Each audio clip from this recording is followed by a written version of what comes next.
ಉದ್ದೇಶಿಸಿ ಶ್ರೀ ಶಿವಾನಂದ ಜಿ ಬಡಿಗೇರ್ ಮುಧೋಳ ಹಿಂದೂ ಜಾಗರಣ ವೇದಿಕೆಯ ಮುಖಂಡರಿಂದ ಸಮಾವೇಶದ ಒಂದೆರಡು ಮಾತುಗಳು.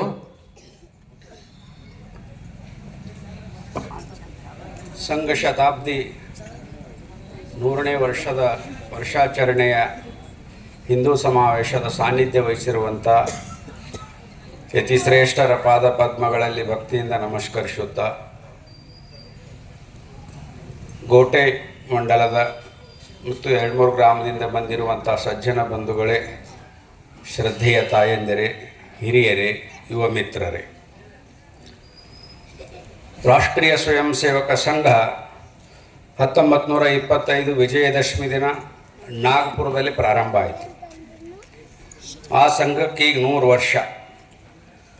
100 ವರ್ಷದ ಶತಾಬ್ದಿ ಸಮಾರಂಭಗಳೆಲ್ಲ ಇಡೀ ದೇಶಾದ್ಯಂತ ನಡೀತಾ ಇವೆ. ಕರ್ನಾಟಕದಲ್ಲಿ 5,000, ಇಡೀ ದೇಶದಲ್ಲಿ 1,00,000. ಪ್ರತಿ 5ರಿಂದ 6 ವಾರ್ಡಿಗೆ ಒಂದೊಂದು ಕಾರ್ಯಕ್ರಮ ಯೋಜನೆ ಮಾಡಿ ಇಡೀ ದೇಶಾದ್ಯಂತ 1,00,000 ಸಮಾವೇಶಗಳನ್ನ ಆಯೋಜನೆ ಮಾಡಲಾಗಿದೆ. ಒಟ್ಟು ದೇಶದಲ್ಲಿ 6,40,000 ಗ್ರಾಮದವು. ಅದರ ಪೈಕಿ ಒಂದು ಸಮಾವೇಶದೊಳಗೆ 6ರಿಂದ 7 ಗ್ರಾಮ ಬರ್ತಾವೆ ಅಥವಾ 6ರಿಂದ 7 ವಾರ್ಡ್ ಬರ್ತಾವೆ. ಅಂದರೆ ಸುಮಾರು ಒಂದು 50 ಕೋಟಿ ಜನರಿಗೆ ಈ ಸಂದೇಶ ಮುಟ್ಟಬೇಕು. ಇದರ ಜೊತೆ ಸಂಘದ ಸ್ವಯಂ ಸೇವಕರು, ಕಾರ್ಯಕರ್ತರು, ವಿವಿಧ ಕ್ಷೇತ್ರ, ಹಲವಾರು ರಾಜಕೀಯ ಕ್ಷೇತ್ರ, ಎಲ್ಲ ಕಡೆಯಿಂದನೂ ಇಡೀ ದೇಶದೊಳಗೆ 140 ಕೋಟಿಗೂ ರಾಷ್ಟ್ರೀಯತೆ ಅಂದರೆ ಏನು, ಈ ದೇಶದಲ್ಲಿ ನಮ್ಮ ಜವಾಬ್ದಾರಿ ಏನು, ದೇಶಕ್ಕಾಗಿ ನಾವು ಏನು ಮಾಡಬೇಕು ಅನ್ನೋದ್ರ ಬಗ್ಗೆ ಯೋಚನೆಯನ್ನು ಮುಂದಿಟ್ಟುಕೊಂಡು ಸಂಘ ಈ ಸಭೆ ಸಮಾರಂಭಗಳನ್ನ ಪ್ರಾರಂಭ ಮಾಡಿದೆ. ಸಂಘದ ಪಂಚಸೂತ್ರಗಳು ಅನ್ನುವಂಥ ಒಂದು ಪಂಚ ಪರಿವರ್ತನೆ ಅನ್ನುವಂಥ ಯೋಜನೆ ಇಟ್ಟುಕೊಂಡು 5 ಕಾರಣಗಳನ್ನು ಮತ್ತು 5 ಕರ್ತವ್ಯಗಳನ್ನು ನಿರ್ವಹಣೆ ಮಾಡಬೇಕು ಸಮಾಜ ಅನ್ನೋ ಹಿನ್ನೆಲೆಯೊಳಗೆ ಈ ಹಿಂದೂ ಸಮಾವೇಶ ನಡೀತಾ ಇದೆ. ಹಿಂದೂ ಸಮಾಜ ಯಾವುದೇ ದ್ವೇಷಕ್ಕಾಗಿ ಅಲ್ಲ, ಯಾವುದೇ ರಾಜಕೀಯ ವಿರೋಧಿ ಅಲ್ಲ, ಯಾರ ಅವಹೇಳನ ಮಾಡೋದಕ್ಕಲ್ಲ, ಯಾರನ್ನ ಪ್ಲೀಸ್ ಮಾಡೋದಕ್ಕೂ ಅಲ್ಲ. ಹಿಂದೂಗಳದ್ದು ಹಿಂದೂ ದೇಶ, ಹಿಂದೂ ದೇಶದೊಳಗೆ ಹಿಂದೂಗಳ ಸ್ವಾಭಿಮಾನದಿಂದ ಬದುಕಬೇಕು, ಅದಕ್ಕೋಸ್ಕರ ಹಿಂದೂ ಸಮಾಜವನ್ನು ಜಾಗೃತಿ ಮಾಡಬೇಕು ಅನ್ನೋ ಉದ್ದೇಶ ಇಟ್ಕೊಂಡು ಇಡೀ ಸಮಾವೇಶಗಳು ಇಡೀ ದೇಶಾದ್ಯಂತ ನಡೆದಿವೆ. ಈ ಸಮಾವೇಶದೊಳಗೆ ಪಂಚ ಪರಿವರ್ತನೆಗಳು ಅನ್ನುವಂಥ ಒಂದು ಸೂತ್ರ ಇಟ್ಕೊಂಡು ಇಡೀ ಸಮಾಜಕ್ಕೆ ಒಂದು ಸಂದೇಶ ಕೊಡಬೇಕು ಅನ್ನೋ ದೃಷ್ಟಿಕೋನ ಇಟ್ಕೊಂಡು ಈ ಸಮಾವೇಶಗಳನ್ನ ಮಾಡಲಾಗಿದೆ. ಮೊದಲಿದ್ದು ಸಾಮರಸ್ಯ. ಸಾಮರಸ್ಯದೊಳಗೆ ನಮ್ಮಲ್ಲೇ ಸಾಕಷ್ಟು ಪಂಥ, ಪಂಗಡ, ಜಾತಿ ಎಲ್ಲ ಅದಾವೆ. ಅವೆಲ್ಲನ ಮರಿಬೇಕು. ನಾವೆಲ್ಲ ಹಿಂದೂ, ನಾವೆಲ್ಲ ಒಂದು, ನಾವೆಲ್ಲ ಬಂಧು ಅನ್ನುವಂಥ ಒಂದು ಸಂಕಲ್ಪ ಮಾಡಬೇಕು. ಈ ಜಾತಿ, ಮತ, ಪಂಥ, ಪಂಗಡ ಏನದಾವ ಎಲ್ಲ ಮಣಿ ಒಳಗಡೆ ಹೆಣ್ಗಂಡಿನ ವಿಷಯದೊಳಗೆ ಮಾತ್ರ ಇರಬೇಕು. ಹೊರಗಡೆ ಬಂದರೆ ನಾನೊಬ್ಬ ಹಿಂದೂ ಅಂತ ಹೇಳಬೇಕು. ಅದನ್ನು ಸಮಾಜಕ್ಕೆ ತಿಳಿಸ್ಕೊಡ್ಬೇಕು, ಸಮಾಜಕ್ಕೆ ಜಾಗೃತಿ ಮಾಡಬೇಕು ಅನ್ನೋ ಪಂಚ ಪರಿವರ್ತನೆ ಯೋಜನೆ ಒಳಗೆ ಮೊದಲನೇದು. 2ನೇದು ಕುಟುಂಬ ಪ್ರಬೋಧನ. ಈಗ ಹಳ್ಳಿ ಒಳಗೆ ಸಹಿತ ಕುಟುಂಬಗಳು ಒಡಿತಾ ಇವೆ. ವಯಸ್ಸಿಗೆ ಬಂದ ಗಂಡ ಹೆಂಡತಿ ಬೇರೆ ಇರೋದು, ವಯಸ್ಸಾದ ಮುದುಕ ಮುದುಕಿ ಬೇರೆ ಇರುವಂಥ ಸ್ಥಿತಿ ನಿರ್ಮಾಣ ಆಗಿದೆ. ಅದಕ್ಕಿಂತ ಮುಂಚೆ ಕೂಡಿ ಕುಟುಂಬ ಇರ್ತಿದ್ರು, ಎಲ್ಲರೂ ಸಂತೋಷದಿಂದ ಇರ್ತಿದ್ರು. ಒಬ್ಬರಿಗೆ ಜ್ವರ ಬಂದರೆ ಇನ್ನೊಬ್ಬರು ದುಡಿತಿದ್ರು, ಒಬ್ಬರಿಗೆ ಆರಾಮ ಇರ್ಲಿಕ್ಕೆ ಮತ್ತೊಬ್ಬರು ದುಡಿತಿದ್ರು. ಆದರೆ ಇವತ್ತು ಆರಾಮ್ ತಪ್ಪಿದ್ರೆ ಮನೆಯೊಳಗೆ ಹೆಂಡತಿ ದುಡಿಬೇಕು, ಇಲ್ಲ ಗಂಡ ದುಡಿಬೇಕು ಅಂಥ ಪರಿಸ್ಥಿತಿ ಬಂದೈತಿ. ಇದು ನಮ್ಮ ಸಂಸ್ಕೃತಿ ಅಲ್ಲ, ಇದು ಪಾಶ್ಚಿಮಾತ್ಯ ಸಂಸ್ಕೃತಿ. ನಮ್ಮ ಪೂರ್ವಜರು ಹೇಳಿದರು ವಸುದೈವ ಕುಟುಂಬಕಂ ಅಂತ, ಅಂದರೆ ವಿಶ್ವವೇ ಒಂದು ಕುಟುಂಬ ಅಂತ ಹೇಳಿದವ್ರು ನಾವು. ಇವತ್ತು ನಮ್ಮ ಕುಟುಂಬಗಳ ಒಡೆಯಾಕತ್ತವು, ನಮ್ಮ ಕುಟುಂಬಗಳ ದಿಕ್ಕಾಪಾಲಾಗತ್ತವು. ಅದರ ಬಗ್ಗೆ ಸಮಾಜ ಜಾಗೃತಿ ಆಗಬೇಕು. ಆದಷ್ಟು ನಾವು ಹೊಂದಾಣಿಕೆಯಿಂದ ಜೀವನ ಮಾಡುವಂಥ ಒಂದು ವಾತಾವರಣ ನಿರ್ಮಾಣ ಆಗಬೇಕು. ಅದರಿಂದ ಕುಟುಂಬ ಗಟ್ಟಿ ಇದ್ದರೆ ಮಕ್ಕಳು ಆರೋಗ್ಯವಾಗಿ ಹುಟ್ಟುತ್ತವೆ. ಮಕ್ಕಳು ಆರೋಗ್ಯವಾಗಿ ಹುಟ್ಟಿದ್ರೆ ದೇಶ ಆರೋಗ್ಯವಾಗಿ ಇರ್ತೈತಿ. ದೇಶ ಆರೋಗ್ಯವಾಗಿರ್ಬೇಕಾ, ಕುಟುಂಬಗಳು ಆರೋಗ್ಯವಾಗಿರ್ಬೇಕು. ಅದಕ್ಕೆ ಕುಟುಂಬಗಳ ಬಗ್ಗೆನೂ ಮಾಹಿತಿ ಕೊಡಬೇಕು. ಕುಟುಂಬ ಗಟ್ಟಿಯಾಗಿರಬೇಕು, ಕುಟುಂಬದೊಳಗೆ ಸದೃಢ ಇರಬೇಕು. ಇವತ್ತು ಮಕ್ಕಳು ವ್ಯಸನಕ್ಕೆ ಬೀಳ್ತಾ ಇವೆ. ಆ ಮಕ್ಕಳು ಯಾಕೆ ವ್ಯಸನಕ್ಕೆ ಬೀಳ್ತಾವೆ ಅಂದರೆ ಮನೆಯಾಗ ಆಯಿ ಮುತ್ಯಾನ ಇರಂಗಿಲ್ಲ. ಇವ್ರು ಹುಟ್ಟಿದ ಕೂಡಲೇ ತಂದೆ ತಾಯಿ ತಮ್ಮ ಕೆಲಸಕ್ಕೆ ಬಡ್ಕೋತಾವೆ, ಹುಡುಗರು ಅಡ್ಡಾಡಿಕೆಯಿಂದ ಉಡಾಳಾಗಕತ್ತಾವೆ. 30 ವರ್ಷಕ್ಕೆ ಮುದುಕರಕ್ಕಾರ 40 ವರ್ಷಕ್ಕೆ ಮದುವೆ ಮಾಡ್ತಾರೆ, 50 ವರ್ಷಕ್ಕೆ ಹೆಡ್ದಿರ್ತಾಳೋ ಇದು ಸತ್ತಿರ್ತೈತೆ. ಅಂಥ ಪರಿಸ್ಥಿತಿ ನಿರ್ಮಾಣ ಆಗಿತ್ತು. ಅದಕ್ಕೆಲ್ಲ ಬದಲಾವಣೆ ಆಗ್ಬೇಕಂದ್ರೆ ಕುಟುಂಬ ಗಟ್ಟಿ ಆಗ್ಬೇಕು. ಆ ಕುಟುಂಬದಿಂದ ದೇಶ ನಿರ್ಮಾಣ ಮಾಡೋಕ್ಕೆ ಸಾಧ್ಯ ಅನ್ನೋ ಸೂತ್ರ ಇಟ್ಟುಕೊಂಡು ಕುಟುಂಬ ಪ್ರಬೋಧನ, ಕುಟುಂಬಗಳನ್ನ ಗಟ್ಟಿ ಮಾಡಬೇಕು. ಮೂರನೇದ್ದು ಸ್ವದೇಶಿ ಜೀವನ ಶೈಲಿ. ನಮ್ಮ ಉಡುಗೆ ತೊಡುಗೆ, ನಮ್ಮ ನಡೆ ನುಡಿ, ನಮ್ಮ ಮಾತು ಎಲ್ಲ ನಮ್ಮದೇ ಆದಂಥ ಸಂಸ್ಕೃತಿ ಪರಂಪರೆ ಒಳಗಿರಬೇಕು. ಇವತ್ತು ನಾವು ಯಾವುದೋ ಪಾಶ್ಚಿಮಾತ್ಯ ದೇಶದ ಅಂಧಾರಕರಣೆಯನ್ನು ಮಾಡಿ ಮೊಳಕಾಲ ಮೇಲ್ಗಡೆ ಅರಿಬಿ ಹಾಕ್ಕೊಳ್ಳೋದು, ಗಂಡು ಹುಡುಗರು ಚಡ್ಡಿ ಹಾಕೊಂಡು ಅಡ್ಡಾಡೋದು, ಇದೆಲ್ಲ ಪರಿಸ್ಥಿತಿ ನಿರ್ಮಾಣ ಆಗೈತಿ. ಇದರಿಂದ ನೈತಿಕವಾಗಿ ನಮ್ಮ ಯುವಕ ಮತ್ತು ಯುವತಿಯರು ಕುಸಿತಾ ಇದ್ದಾರೆ. ಅದೆಲ್ಲ ಗಟ್ಟಿ ಆಗಬೇಕಂದ್ರೆ ಸ್ವದೇಶಿ ಜೀವನ ಶೈಲಿ, ಸ್ವದೇಶಿ ಉಡುಗೆ ತೊಡುಗೆಗಳು, ಸ್ವದೇಶಿ ಆಹಾರವನ್ನು ತಿನ್ನುವಂಥ ಕುಟುಂಬಗಳು, ಮಕ್ಕಳು ಜಾಸ್ತಿ ಆಗಬೇಕು. ನಾಲ್ಕನೇದು ಪರಿಸರ.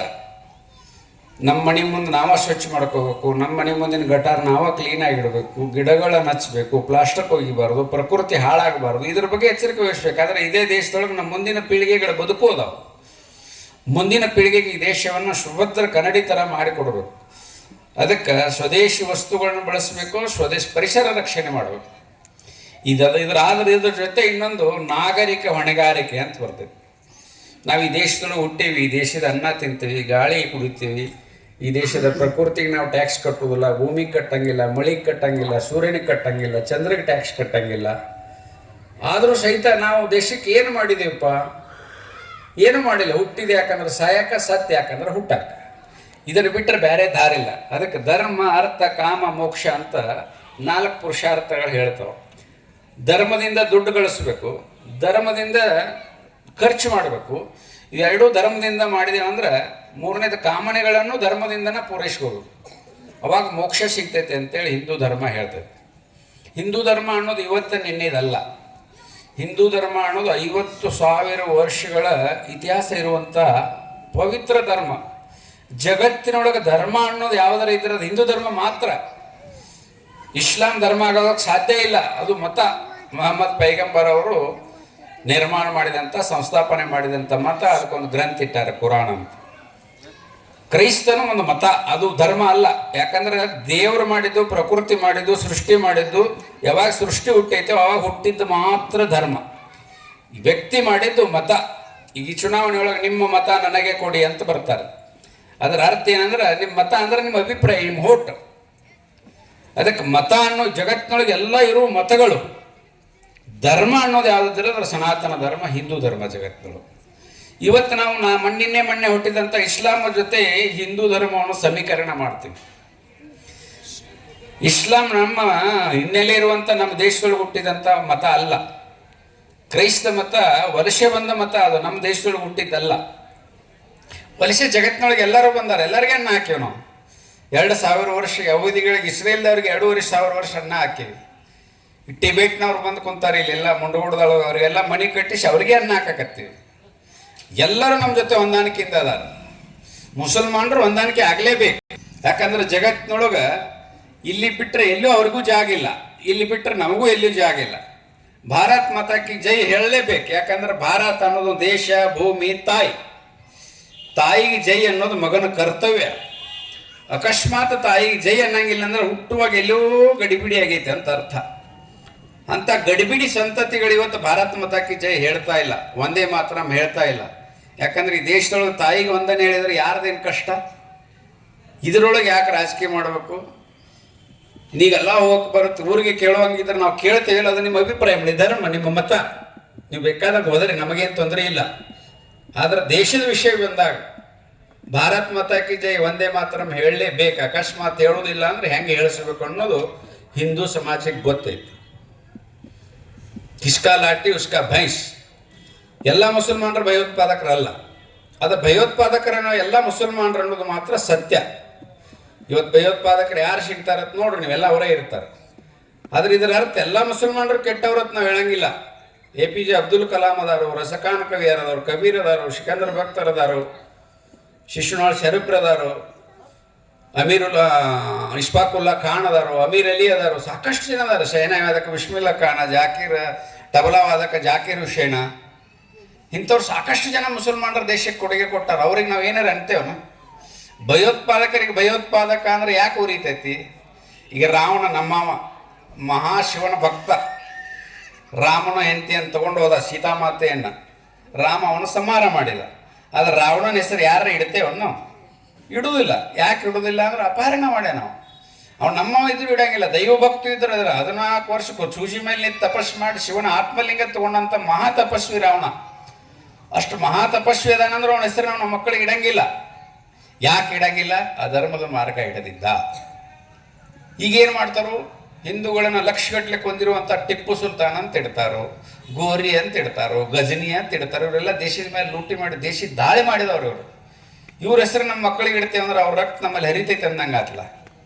ಇದು ಸರಿ ಆಗ್ಬೇಕು. ಯಾಕಂದ್ರೆ ಮುಸಲ್ಮಾನರೊಳಗೂ 2 ಪಂಗಡ ಆಗ್ಯಾವ. ಒಂದು ರಾಷ್ಟ್ರಭಕ್ತ ಮುಸಲ್ಮಾನರ, ಇನ್ನೊಂದು ಬೇರೆ ದೇಶಕ್ಕೆ ಜೈ ಅನ್ನುವಂಥ ಮುಸಲ್ಮಾನರು ತಯಾರಾಗ್ಯಾರ. ಹಿಂದಿಲ್ ನಾಳೆ ಅವರವರು ಜಗಳಾಡಿ ಭಾರತ್ ಮಾತಾಕ್ಕೆ ಜೈ ಹೇಳ್ತಾರೆ. ಆ ಕಾಲ ಬಂದೇ ಬರ್ತದೆ. ಉತ್ತರ ಪ್ರದೇಶದೊಳಗೆ ಎಷ್ಟು ಹಾರಾಡ್ತಿದ್ರು. 40% ಅದೇವಿ ನಾವು ಮಾಡಿದ್ದ ರಾಜಕಾರಣ, ನಾವು ಮಾಡಿದ್ದ ಸಂವಿಧಾನ ಅಂತೇಳಿ ಜಿಗದಾಡ್ತಿದ್ರು. ಯೋಗಿ ಆದಿತ್ಯನಾಥ್ ಸನ್ಯಾಸಿ ಮುಖ್ಯಮಂತ್ರಿ ಆದಮೇಲೆ ಅಲ್ಲೇ ಡ್ರಾ ಅಲ್ಲೇ ಬಹುಮಾನ, ನಾಳೆ ಇಲ್ಲ ಅವತ್ತ ಡ್ರಾ ಅವತ್ತ ಬಹುಮಾನ ಕೊಡುವಂಥ ಒಬ್ಬ ಪ್ರಾಮಾಣಿಕ ದೇಶಭಕ್ತ ಮುಖ್ಯಮಂತ್ರಿ ಆದ್ರೆ 40 ಅಲ್ಲ 50% ಇದ್ರು ಭಾರತ್ ಮಾತಾಕಿ ಜೈ ಜೈ ಶ್ರೀರಾಮ್ ಹೇಳ್ತಾರೆ ಅನ್ನೋದಕ್ಕೆ ಉತ್ತರ ಪ್ರದೇಶನ ಉದಾಹರಣೆ. ಅಂಥ ರಾಜಕೀಯ ನೇತಾರಗಳು ಬೆಳಿಬೇಕು. ಯಾವ ಧರ್ಮದಿಂದ ಆಡಾಳ ಮಾಡ್ತಾನೋ, ಯಾವ ಧರ್ಮಕ್ಕೆ ಕೆಲಸನೂ ಮಾಡ್ತಾನೋ ಅಂಥವು ಮಾತ್ರ ಅಧಿಕಾರದೊಳಗಿರ್ಬೇಕು. ಮುಂದಿನ ದಿನಮಾನದೊಳಗೆ ಸಮಾಜದ ಉತ್ತರ ಕೊಡಬೇಕು. ದೇಶ, ಧರ್ಮ, ಸಂಸ್ಕೃತಿ, ಸಮಾಜ ನಮ್ಮನ್ನು ಯಾವ ರಕ್ಷಣೆ ಮಾಡ್ತಾನೋ ಅವು ಮಾತ್ರ ಅಧಿಕಾರದೊಳಗಿರೋ. ಕಾಂಜಿ ಪಿಂಜಿ 10 ರೂಪಾಯಿ ಕೊಟ್ಟೆ, 20 ರೂಪಾಯಿ ಕೊಟ್ಟೆ, ಕೈ ಬಿದ್ದೆ, ಕಾಲು ಬಿದ್ದೆ, ಹಾನಿ ಮಾಡಿಸಿದೆ, ಜಾತಿ ತಂದಿಟ್ಟೆ, ಇವ್ರು ಯಾರು ಇಂಥವು ಲಪ್ಪಂಗರು ಬಂದ್ರಂದ್ರೆ ಟ್ರೆಜರಿನೇ ತುಂಬ್ಕೋದವ್ರು ದೇಶ ಧರ್ಮದ ಕೆಲಸ ಮಾಡಂಗಿಲ್ಲ. ಅಂಥ ದೇಶಭಕ್ತರನ್ನು ತಯಾರು ಮಾಡುವಂಥ ಕಾರ್ಖಾನೆ ಎಲ್ಲಿ ಐತೆ ಅಂದ್ರೆ ರಾಷ್ಟ್ರೀಯ ಸ್ವಯಂ ಸೇವಕ ಸಂಘದ ಶಾಖೆ. 100 ವರ್ಷದಿಂದ ಸಂಘದ ಶಾಖೆಯೊಳಗೆ ಅಂಥ ವ್ಯಕ್ತಿಗಳನ್ನು ತಯಾರು ಮಾಡ್ಕೊತ ಬಂದಿದ್ರು. ಒಂದು ಸಭೆಯೊಳಗೆ ಡಾಕ್ಟರ್ ಹೆಡ್ಗೇವಾರರು ಯೌವನ ವಯಸ್ಸೊಳಗಿದ್ದಾಗ ಒಂದು ಸಭೆಯೊಳಗೆ ಇದು ಹಿಂದೂ ರಾಷ್ಟ್ರ ಯಾವ ಹೇಳ್ತಾನೋ ಅಂತ ಹೇಳಿ ಕೇಳಿದ ಒಬ್ಬ ವೇದಿಕೆ ಮೇಲೆ. ಎದ್ದು ನಿಂತು ಡಾಕ್ಟರ್ ಹೆಡ್ಗೆ ಹೇಳಿದ್ರು, ಒಂದು ಹಿಂದೂ ಅನ್ನುವಂಥದ್ದು ದೈವದ ಮೇಲೆ ನಂಬಿಕೆ ಇರುವಂಥ ಒಬ್ಬ ಮನುಷ್ಯ ಇದ್ರು ಇದು ಹಿಂದೂ ರಾಷ್ಟ್ರ. ನಾ ಡಾಕ್ಟರ್ ಹೆಡ್ಗೇವಾರ ಹೇಳ್ತೀನಿ ಇದು ಹಿಂದೂ ರಾಷ್ಟ್ರ ಅಂತ ಅವಾಗ ಹೇಳಿದ್ರು 100 ವರ್ಷದ ಹಿಂದೆ. ಅವಾಗ ಹೇಳಿದ್ರಿ ದೇಶಕ್ಕೊಂದು ಭವಿಷ್ಯ ಕೊಡುವಂಥ ವ್ಯಕ್ತಿನ ನಾವು ತಯಾರು ಮಾಡ್ತೀನಿ. ಸಂಘದ ಶಾಖೆ ಒಳಗೆ ಜಗತ್ತಿಗೆ ಗುರು ಮಾಡ್ತಾನೆ ಭಾರತ, ಜಗತ್ತಿಗೆ ನಂಬರ್ 1 ಮನುಷ್ಯನ ತಯಾರು ಮಾಡುವಂಥ ಶಕ್ತಿ ಸಂಘದ ಶಾಖೆ ಒಳಗೆ ಐತೈತಿ. 100 ವರ್ಷದ ಹಿಂದೆ ಡಾಕ್ಟರ್ ಹೆಡ್ಗೇವಾರ ಹೇಳಿದ್ದಾರೆ. ಇವತ್ತು ವಸ್ತು ಸತ್ಯ ಇದೆ. ಹಿಂದಕ್ಕೆ ಕಾಂಜಿ ಪಿಂಜಿ ಪಾಕಿಸ್ತಾನ ಕೂಡ ಜಗಳಾಡ್ತಿದ್ದೇವೆ ನಾವು. ಅದು ಪಾಕಿಸ್ತಾನ ಇವತ್ತು ಯಾವ ಲೆಕ್ಕನೂ ಅಲ್ಲ ನಮಗೆ. ಇವತ್ತು ಅಮೇರಿಕ ನಮ್ಮ ಮುಂದೆ ಜೋಕರ್ ಆಗೈತೆ. ಅಮೇರಿಕ ಭಾರತದ ಬಗ್ಗೆ ಬಾಯಿ ಹೊಡ್ಕೊಳ್ಳುವಂಥ ಸ್ಥಿತಿ ನಿರ್ಮಾಣ ಆಗೈತೆ. ನಮ್ಮ ಲೆವೆಲ್ ಚೇಂಜ್ ಆಗೈತೆ. ಜಗತ್ತಿನೊಳಗೆ 738 ಕೋಟಿ ಜನ ಅದಾರ. 738 ಕೋಟಿ ಜನರ ಪೈಕಿ 350 ಕೋಟಿ ಜನ ನಮ್ಮ ಫಾಲೋವರ್ಸ್ ಅದಾರ. ಹಿಂದೂ ಧರ್ಮವನ್ನು ಒಪ್ಕೊಳ್ಳೋರು, ಭಾರತೀಯ ಸಂಸ್ಕೃತಿಯನ್ನು ಒಪ್ಕೊಳ್ಳೋರು. ಅದಕ್ಕೋಸ್ಕರ ವಿಶ್ವ ಯೋಗ ದಿನ ಒಪ್ಕೊಂಡ್ರು. ಅದಕ್ಕೋಸ್ಕರ ಭಾರತದ ಪ್ರಧಾನಿ ಬೇರೆ ದೇಶಕ್ಕೆ ಹೋದ್ರೆ ರತ್ನ ಗಂಬಳಿ ಹಾಸಿ ವಿಮಾನ ನಿಲ್ದೊಳಗೆ ಬಂದು ನಿಂದಿರ್ತಾನ ರಾಷ್ಟ್ರೀಯ ಅಧ್ಯಕ್ಷ. ಈಗ 20 ವರ್ಷದಿಂದ ದೇಶದ ಪ್ರಧಾನಿ ಹೋದ್ರು ಅಂಬಾಸಿಡರ್ ಕಾರ್ ಕೊಟ್ಟು ಒಬ್ಬ ಪ್ಯೂನನ್ನು ಕಳಿಸ್ತಿದ್ರು, ಕರ್ಕೊಂಡು ಹೋಗಿ ಭಾರತದ ಬಿಕಾರಿ ಬಂದಾನಂತ. ಇವತ್ತು ಹಂಗಿಲ್ಲ. ಆ ದೇಶದ ಪ್ರಧಾನಿನ ಬಂದ ಕೇರಿಂದ 1 ತಾಸು ಗಟ್ಟಲೆ ವಿಮಾನ ನಿಲ್ದೊಳಗೆ ಕಾಯ್ತಾನೆ ರತ್ನ ಕಂಬಳಿ ಹಾಸಿ. ಅಂಥ ಸ್ಥಿತಿ ನಿರ್ಮಾಣ ಆಗೈತೆ. ಅದಕ್ಕೆ ಏನಪ್ಪ ಅಂದ್ರೆ 3 ಸಂಘದ ಶಾಖೆ. ಆ ಸಂಘದ ಶಾಖೆ ಒಳಗೆ ತಯಾರಾದಂಥ ವ್ಯಕ್ತಿ ಇವತ್ತು ಜಗತ್ತಿನ ಚಿತ್ರ ಬದಲು ಮಾಡ್ಯಾನ. ಭ್ರಷ್ಟಾಚಾರವನ್ನು ನಿರ್ಮೂಲನೆ ಮಾಡುವಂಥ ಒಂದು ಸಾಮರ್ಥ್ಯವನ್ನು ಬೆಳೆಸ್ಕೊಂಡಾನ. ಯಾವುದೇ ಕಪ್ಪು ಚುಕ್ಕಿಲ್ಲದ ವ್ಯಕ್ತಿ ನಿರ್ಮಾಣದ ಕೆಲಸ ಎಲ್ಲಿ ಆಗ್ಬೇಕಂದ್ರೆ ಅದು ಸಂಘದ ಶಾಖೆ ಒಳಗೇನೆ. ಅಂಥ ಒಂದು ಸಂಘದ ಶಾಖೆಗೆ 100 ವರ್ಷ ಆಯ್ತು. ಸಂಘ ಏನು ಮಾಡಿತ್ತು ಅಂತ ಕೇಳೋರು ಭಾಳ ಜನ ಅದಾರ. ಸಂಘ ಏನು ಮಾಡಿಲ್ಲ ಅಂತ ಒಬ್ಬರ ಹೇಳಿ ನೋಡಿ. ಎಲ್ಲ ಮಾಡೈತೆ ಸಂಘ. ಸಂಘ ಮಾಡದೇ ಇರುವಂಥ ಕೆಲಸ ಇಲ್ಲ. ಸಂಘ ಮಾಡದೇ ಇರುವಂಥ ಮಣಿ ಮುಟ್ಟದೇ ಇರುವಂಥ ವ್ಯಕ್ತಿ ಇಲ್ಲ. ಸಂಘ ಅದನ್ನೇ ಮಾಡಿದ್ದು. ಅವಾಗ 10-15 ಹುಡುಗರನ್ನ ಕರ್ಕೊಂಡು ಒಂದು ಶಾಖೆ ಮಾಡಿದ್ರೆ ಡಾಕ್ಟರ್ ಹೆಡ್ಗೆ ಹೊರಗೆ ಹುಚ್ಚರ ನಾಯಕ ಅಂತ ಹೇಳ್ತಾರೆ. ಗವಾರೋಂಕ ಹೆಡ್ ಅಂತ ಹೇಳ್ತಿದ್ರು. ಹುಚ್ಚರ ನಾಯಕ 10 ಹುಡುಗರನ್ನ ಕರ್ಕೊಂಡು ಮಂದಿ 10 ಮನೆಗೆ ಆಟ ಆಡಿದ್ರೆ ದೇಶ ಉದ್ಧಾರ ಆಕತ್ತೇನಂತ. ಅಂಥ 10 ಹುಡುಗರು ಇವತ್ತು ದೊಡ್ಡವರಾಗಿ 20 ರಾಜ್ಯದೊಳಗೆ ಮುಖ್ಯಮಂತ್ರಿ ಆಗ್ಯಾರು. ದೇಶದ ಪ್ರಧಾನಮಂತ್ರಿ, ಗೃಹ ಮಂತ್ರಿ, ದೊಡ್ಡ ದೊಡ್ಡ ರಕ್ಷಣಾ ಮಂತ್ರಿ, ಆಯಕಟ್ಟಿನ ಜಾಗದೊಳಗೆ ಅದೇ ಸಂಖ್ಯೆ ಒಳಗೆ ಕಬಡ್ಡಿ ಆಟ ಆಡಿದ ಹುಡುಗರು. ಇವತ್ತು 100 ವರ್ಷಕ್ಕೆ ಅವರು ಅಂಥ ಸ್ಥಿತಿ ನಿರ್ಮಾಣ ಆಯಿತು. ಯಾರು ಸತ್ಯದ ಪರ ಇರ್ತಾರೋ ಅವರು ರಾಜಕಾರಣದೊಳಗೆ ಇರಬೇಕು. ಯಾರು ಅಸತ್ಯದ ಪರ ಇರ್ತಾರೋ ಅವರು ರಾಜಕಾರಣದೊಳಗಿದ್ರು ಅವರಿಗೆ ಖಾಲಿ ಇಲ್ಲ. ಯಾಕಂದ್ರೆ ರಾಮ ಮಂದಿರ ಬಗ್ಗೆ ವಿರೋಧ ಮಾಡ್ತಿದ್ರು. ಸಾಕಷ್ಟು ವಕೀಲರಿಟ್ಟು ಮುಸಲ್ಮಾನರನ್ನು ಮೆಚ್ಚಿಸ್ಬೇಕು ಅಂತೇಳಿ ಅದಕ್ಕೆ 500 ವರ್ಷ ರಾಮನ ಟೆಂಟ್ನೊಳಗೆ ಕುಂಡ್ರಿಸ್ಬೇಕಾಯ್ತು, ಮಸೀದಿ ಒಳಗೆ ಕುಂಡ್ರಿಸ್ಬೇಕಾಯ್ತು. ರಾಮ ಮಂದಿರದ ಮುದ್ದೆಯನ್ನು ರಾಮ ಮಂದಿರದ ವಿಷಯವನ್ನು ಸಂಘ ತಗೋತು ಫಸ್ಟ್. ರಾಮ ಅಲ್ಲೇ ಹುಟ್ಟಾನು, ನಾವು ರಾಮ ಮಂದಿರ ಕಟ್ತೀವಿ ಅಂತ. ಅವಾಗ ಜನ ನಗುತ್ತಿದ್ರು, ಇವ್ರ ಕೈಯಾಗ ಆಡಳಿತ ಇಲ್ಲ, ಏನಿಲ್ಲ, ಇವ್ರು ಹೆಂಗೆ ರಾಮ ಮಂದಿರ ಕಟ್ತಾರೆ. ಅದರ ಸಂಬಂಧ ಒಂದು 100 ವರ್ಷಗಳ ಕಾಲ ಸಂಘರ್ಷ ಮಾಡಿದ್ದೀವಿ. ಅದರ ಪರಿಣಾಮ ರಾಮ ಮಂದಿರ ನಮ್ಮ ಬೆನ್ನು ಯಾರು ಹತ್ತಿದ್ರು ಅವ್ರು ಲಾಭ ತಗೊಂಡ್ರು, ರಾಜಕಾರಣ ಮಾಡಿಕೊಂಡ್ರು, ನಮ್ಗೆ ರಾಮ ಮಂದಿರ ಆಯ್ತು. ಯಾರಿಗೆ ನಾವು ಬರಬೇಡ ಅಂತ ಹೇಳಿಲ್ಲ, ಎಲ್ಲ ಪಕ್ಷದವ್ರು ಬಂದಿತ್ತು ಹಾಕಿತ್ಲ ರಾಮ ಮಂದಿರ ಪರವಾಗಿ. ಕೆಲವೊಬ್ರು ಅದನ್ನು ಬೆಣ್ಣೆತ್ತಿ, ಕೆಲವೊಬ್ರು ಲಾಭ ತಗೊಂಡ್ರು, ಕೆಲವೊಬ್ರು ವಿರೋಧ ಮಾಡ್ಕೇರಿ ದಿವಾಳಿಯಾಗಿ ಹೋದರು. ಇವತ್ತು ಟಿಪ್ಪು ಸುಲ್ತಾನ್ ಕಟ್ಗ ತಗೊಂಡು ಬಂದು ವಿಜಯ್ ಮಲ್ಯ ದೊಡ್ಡ ರಾಜಕಾರಣ ಮಾಡಕ್ಕೆ ಹೋದ, ಅವತ್ತು ದಿವಾಳಿ ಆದ, ಉದ್ಧಾರ ಆಗಿಲ್ಲ. ಟಿಪ್ಪು ಸುಲ್ತಾನ್ ಕಟ್ಗದ ಮೇಲೆ ಏನೈತಿ, ಕಾಫಿರನ್ನು ಕೊಲ್ಲಲು ನನ್ನ ಕಟ್ಗ ಹಾತೊರೆಯುತ್ತದೆ ಅಂತ ಬರೆದಾರು ಅರಬ್ಬಿ ಭಾಷೆ ಒಳಗೆ. ಅಂದ್ರೆ ಕಾಫಿರ್ ಅಂದ್ರೆ ಯಾರು? ಹಿಂದೂಗಳು. ಹಿಂದೂಗಳನ್ನ ಕೊಲ್ಲುವಂಥ ಕಟ್ಗ ತಗೊಂಡ್ಬಂದು ರಾಜಕಾರಣ ಮಾಡಕ್ಕೆ ಹೋದ್ರೆ ಕರ್ನಾಟಕ ಜನ ಉತ್ತರ ಕೊಟ್ಟು ಅಡ್ರೆಸ್ ಇಲ್ಲಾರ್ದು ಹೋಗಿ ಇವತ್ತು ದಿವಾಳಿಯಾಗಿ ತಲೆ ಮರೆಸ್ಕೊಂಡು ಬದುಕುವಂಥ ಸ್ಥಿತಿ ನಿರ್ಮಾಣ ಆಗಿದೆ. ಟಿಪ್ಪು ಸುಲ್ತಾನ್ ಹುಲಿಕೊಂದ ಅಂತೇಳಿ ಪಟ್ಟೆ ಒಳಗೆ ಹೇಳ್ತಾರೆ. ಶಕುಂತಲೆ ಭರತ ಶಕುಂತಲೆಯ ಮಗ, ಅದು ದುಷ್ಯಂತ ಶಕುಂತಲೆಯ ಮಗ ಭರತ 6 ವರ್ಷದ ಬಾಲಕಿದ್ದಾಗ ಸಿಂಹದ ಜೊತೆ ಆಟ ಆಡ್ತಾ ಹಲ್ಲು ಎನಿಸ್ತಿದ್ದ. ಅದು ನಮ್ಮ ಪಠ್ಯಕ್ರಮದೊಳಗೆ ಇಲ್ಲ. 20 ವರ್ಷದ ಮನುಷ್ಯ ಒಂದು ಕಡ್ಗ ತಗೊಂಡು ಹುಲಿ ಕೊಂದದ್ದು. ದನ ಕಾಯೋರು ಹುಲಿ ಕೊಲ್ತಾರೆ ನಮ್ಮ ಹಳ್ಳಿಗಳಾಗ. ಅದನ್ನು ದೊಡ್ಡ ವೈಭವೀಕರಣ ಮಾಡಿ ಹುಲಿ ಕೊಂದ ಟಿಪ್ಪು ಸುಲ್ತಾನ. 20 ವರ್ಷದ ಮಧ್ಯೆ ಹುಲಿ ಕೊಲ್ಲಿದ್ದೆ, ದೊಡ್ಡ ಅಗನನ ಕೈಯಾಗ ಕಡ್ಗ ಹಿಡ್ಕೊಂಡು. ಬರೀ ಕೈಗಿಲ್ಲಾರ್ದ ಮಂಡ್ಯದೊಳಗೆ ಅವ್ರ ತಾಯಿ ಮೇಲೆ ಅಟ್ಯಾಕ್ ಮಾಡ್ತದೆ, ಚಿರ್ಚಿ ಸೀಳಿ ಹೋಗದವ ಹುಡುಗ ಮಂಡ್ಯದೊಳಗೆ. ಇದನ್ನು ವೈಭವೀಕರಣ ಎಷ್ಟು ಮಾಡೋದು? 1 ಲಕ್ಷ ಜನ ಹಿಂದೂಗಳನ್ನು ಮತಾಂತರ ಮಾಡ್ಯಾನ. ಕೊಡಗಿನೊಳಗೆ ಒಂದೇ ರಾತ್ರಿ 1 ಲಕ್ಷ ಜನರನ್ನು ಕೊಲೆ ಮಾಡ್ಯಾನ. ಅದನ್ನೆಲ್ಲ ಮರಿಮಾಚಿ ಹುಲಿ ಕೊಂದ ಅಂತೇಳಿ ಟಿಪ್ಪು ಸುಲ್ತಾನ್ ವೈಭವೀಕರಣ ಇಡೀ ದೇಶದೊಳಗೆ ರಾಜಕೀಯರನ್ನ ಕಾಸ್ಕೋರು, ಓಟಿಗೋಸ್ಕರ ಇದನ್ನು ಮಾಡ್ತಾನೆ ಬಂದರು. ರಾಮ ಅಲ್ಲೇ ಹುಟ್ಟಾನ ಅನ್ನಕ್ಕೆ ಏನು ಗ್ಯಾರಂಟಿ ಅಂತ ಪ್ರಶ್ನೆ ಮಾಡ್ತಿದ್ರು ಈಗ 10 ವರ್ಷದಿಂದ ಕೆಲವೊಬ್ಬರು. ರಾಮ ಅಲ್ಲೇ ಹುಟ್ಟಾನ ಅನ್ನಕ್ಕೆ ನಮ್ಮ ಸಣ್ಣ ಹುಡುಗರು ಉತ್ತರ ಹೇಳ್ತಿದ್ರು, ನಿಮ್ಮ ಅಪ್ಪಗೆ ಹುಟ್ಟಿ ಅನ್ನಕ್ಕೆ ಏನು ಗ್ಯಾರಂಟಿ ಅಂತ ಕೇಳ್ತಿದ್ರು. ತಾಯಿ ಅನ್ನೋದು ಸತ್ಯ, ತಂದೆ ಅನ್ನೋದು ನಂಬಿಕೆ. ತಾಯಿನ ತಂದಿನ ಪರಿಚಯ ಮಾಡಿಕೊಡ್ತಾಳೆ ಮೊದಲು. ಅಪ್ಪ ಬಂದ ನೋಡು, ಅಪ್ಪ ಬಿಸ್ಕಿಟ್ ತಂದ ನೋಡು, ಅಪ್ಪ ಪೇಪರ್ ಮಟ್ಟಿ ತಂದ ನೋಡು, ಅಪ್ಪನ ಅಂತಕ್ಕೆ ಹೋಗೋದು. ಅಪ್ಪನ ಪರಿಚಯ ಮಾಡಿಕೊಡಕ್ಕ ತಾಯಿ. ಹಿಂಗಾಗಿ ನಮ್ಮ ದೇಶದ ಇತಿಹಾಸ ಅಲ್ಲಿ ರಾಮ್ ಹುಟ್ಟ್ಯಾನಂತ ನಾವು ಹೇಳ್ತೀವಿ. ಅದಕ್ಕೆ ಗ್ಯಾರಂಟಿ ಕೇಳಿದ್ರೆ ನಿನ್ನ ಗ್ಯಾರಂಟಿ ಹೇಳಿ, ನಮ್ಮ ಗ್ಯಾರಂಟಿ ಹೇಳ್ತೀವಿ ಅಂತ ಹೇಳೋಣ. ಸುಮ್ಮ ತಲೆ ಮರೆಸ್ಕೊಂಡು ಕೂತರು. ಸಾಕಷ್ಟು ಸುದೀರ್ಘ ಹೋರಾಟ ಮಾಡಿತು ಸಂಘ. ಅದರ ಜೊತೆ ರಾಮ ಮಂದಿರ ಇವತ್ತು ಆಯ್ತು. ಈಗ 15 ವರ್ಷದ ಹಿಂದೆ 370ನೇ ವಿಧಿ ತಿದ್ದುತ್ತೀವಿ ಅಂದ್ರೆ ಏನು ಹೇಳ್ತಿದ್ರು? ರಕ್ತದ ಹೊಳಿ ಹರಿತೈತೆ, ಕಾಶ್ಮೀರದಿಂದ ಕನ್ಯಾಕುಮಾರಿ ತಾನು ಹೆಂಗೆ ತಿದ್ದುತ್ತಿ ನೋಡು ಅಂತ ಹೇಳ್ತಿದ್ರು. 1 ರಾತ್ರಿ ಒಳಗೆ ತಿದ್ದಿದ್ದಾರೆ, ಯಾವ ನಾಯಿನೋ ಬಗಳಿಲ್ಲ. ತ್ರಿವಳಿ ತಲಾಕ್ ತೆಗಿ ನೋಡು ಹೆಂಗೆ ತೆಗಿತಿ ಅಂತಿದ್ರು. ಈಗ 70 ವರ್ಷದಿಂದ 1 ರಾತ್ರಿ ತ್ರಿವಳಿ ತಲಾಕ್ ತೆಗೆದ್ರೆ ಯಾವ ನಾಯಿನೋ ಬಗಳಿಲ್ಲ. 20 ವರ್ಷದಿಂದ ಸದ್ದಾಮ್ ಹುಸೇನಿಗೆ ಜೈಕಾರ ಹಾಕ್ತಿದ್ರು, ನೀವೆಲ್ಲ ನೋಡಿರ್ಬೋದು ಹಿರಿಯರು. ಲಾಂಗ್ ಲಿವ್ ಸದ್ದಾಮ್ ಹುಸೇನ್ ಅಂತ ಟಿ ಶರ್ಟ್ ಹಾಕೊಂಡು ಬರ್ತಿದ್ರು. ಮಕ್ಕಳು ಹುಟ್ಟಿದ್ವು ಅಂದ್ರೆ ಸದ್ದಾಮತ್ ಹೆಸರಿಟ್ಟು ಹೆಂಗೆ ಕ್ಯೂ ಒಯ್ದೇಕ್ ಮೇರೆ ಸದ್ದಾಮತ್ ತೋರಿಸ್ತಿದ್ರು ಮಂದಿಗೆ, ಏನು ಅವಾಗ ಹುಟ್ಟ್ಯಾನ ನಂಗೆ. ಅಂಥ ಸದ್ದಾಮನ್ನು ಅಮೇರಿಕದವರು ಮಣ್ಣೊಳಗೆ ಅಡಿಗೆ ಕೂತಿದ್ದ ತೊಗೊಂಡು ಬಂದು ನಾಯಿಗತ್ತೆ ಅಂಡರ್ವೇರ್ ಮ್ಯಾಗ ಕುಂಡ್ರಿಸಿ ಅಂಡರ್ವೇರ್ಗೆ ಯಾಕೆ ಹಚ್ಚಿದ್ರು ಲೈವ್ ಟೆಲಿಕಾಸ್ಟ್ TV ಒಳಗೆ. ಜಗತ್ತಿನೊಳಗೆ ಯಾವ ನಾಯಿನೂ ಬಗಳಿಲ್ಲ. ಎಲ್ಲರೇ ಬಾಂಬ್ ಬ್ಲಾಸ್ಟ್ ಆದಾಗ ಮುಸು ನಗುತ್ತಿದ್ರು, ನಮ್ಮ ಲಾಡನ್ ಹೆಂಗೆ ಬಾಂಬ್ ಇಟ್ಟ ನೋಡೋದು. ಲಾಡನ್ನ ಅಫ್ಘಾನಿಸ್ತಾನದ ಬೌಂಡ್ರಿ ಒಳಗೆ ಅಮೇರಿಕದವ್ರು ಹಿಡ್ಕೊಂಬಂದ್ರು ಚುನಾಯಿಗತ್ತೆ. ಹಿಡ್ಕೊಂಬಂದು ಹೆಣ ಕೊಟ್ರೆ ಗದ್ಗಿ ಕಟ್ಕೇನೆ ಅಂತ ಮತ್ತೆ ಒಂದು ದರ್ಗಾ ಮಾಡಿಗಿಡ್ಯಾರ ಅಂತ ಹೇಳಿ ಸಮುದ್ರದೊಳಗೆ ಅಲ್ಲೊಂದು ಚೂರು ಇಲ್ಲೊಂದು ಚೂರು ಹೋಗೋದು ಮೇನಾ ಮೊಸಳಿಗೆ ತಿನ್ನಿಸಿದ್ರು. ಅವಾಗೂ ಯಾವ ನಾಯಿ ಬಗಳಲ್ಲಿ ಇಲ್ಲ. ಕಿಸ್ಕಾ ಲಾಟಿ ಉಸ್ಕಾ ಭೈಸ್. ಹಿಂದೂಗಳಿಗಿರೋದು ಒಂದೇ ಒಂದು ದೇಶ ಭಾರತ. ಮುಸಲ್ಮಾನಿಗೆ 40-45 ದೇಶ ಇವೆ, ಕ್ರೈಸ್ತರಿಗೆ 70-75 ದೇಶ ಇವೆ. ಹಿಂದೂಗಳಿಗೆ ಒಂದೇ ಒಂದು ದೇಶ. ಒಂದು ದೇಶದೊಳಗೆ ನಾವು ಜಾಗೃತಿ ಆಗ್ಲಿಕ್ಕಂದ್ರೆ ಮುಂದಿನ ಮಕ್ಕಳು ನಮ್ಮ ಫೋಟೋ ಹಾಕಿ ಲೈಟ್ ಹಚ್ಚಂಗಿಲ್ಲ ಮನ್ಯಾಗ. ಯಾಕೆ ಹಚ್ಚಂಗಿಲ್ಲ ಅಂದ್ರೆ ಅವಾಗ ಕೇರ ಪುಟಪತ್ತಾಗಿರ್ತಾವೆ. ಇವತ್ತು ಅಸ್ಸಾಂ ಪದ್ಧತಿ ನೋಡ್ರಿ, ಕಾಶ್ಮೀರಿ 370ನೇ ವಿಧಿ ತಿದ್ದಲಿಕ್ಕಂದ್ರೆ ಹಿಂದೂಗಳು ಬದುಕೋದು ಕಷ್ಟ ಆಕಿತ್ತು. ಅದ್ರ ಜೊತೆ ನಾವು ಸುರಕ್ಷಿತ ಅದೀವಿ ಅಂತ ಅನ್ಕೋಬೇಡ್ರಿ. ಇಡೀ 800 ಜಿಲ್ಲೆಗಳ ಪೈಕಿ 200 ಜಿಲ್ಲೆಯೊಳಗೆ ನಾವು ಅಲ್ಪಸಂಖ್ಯಾತರಾಗೀವಿ. 9 ರಾಜ್ಯದೊಳಗೆ ನಮ್ದು ಏನೂ ನಡೆಯಂಗಿಲ್ಲ. ಅಂಥ ಸ್ಥಿತಿ ನಿರ್ಮಾಣ ಆಗೈತೆ ದೇಶದೊಳಗೆ.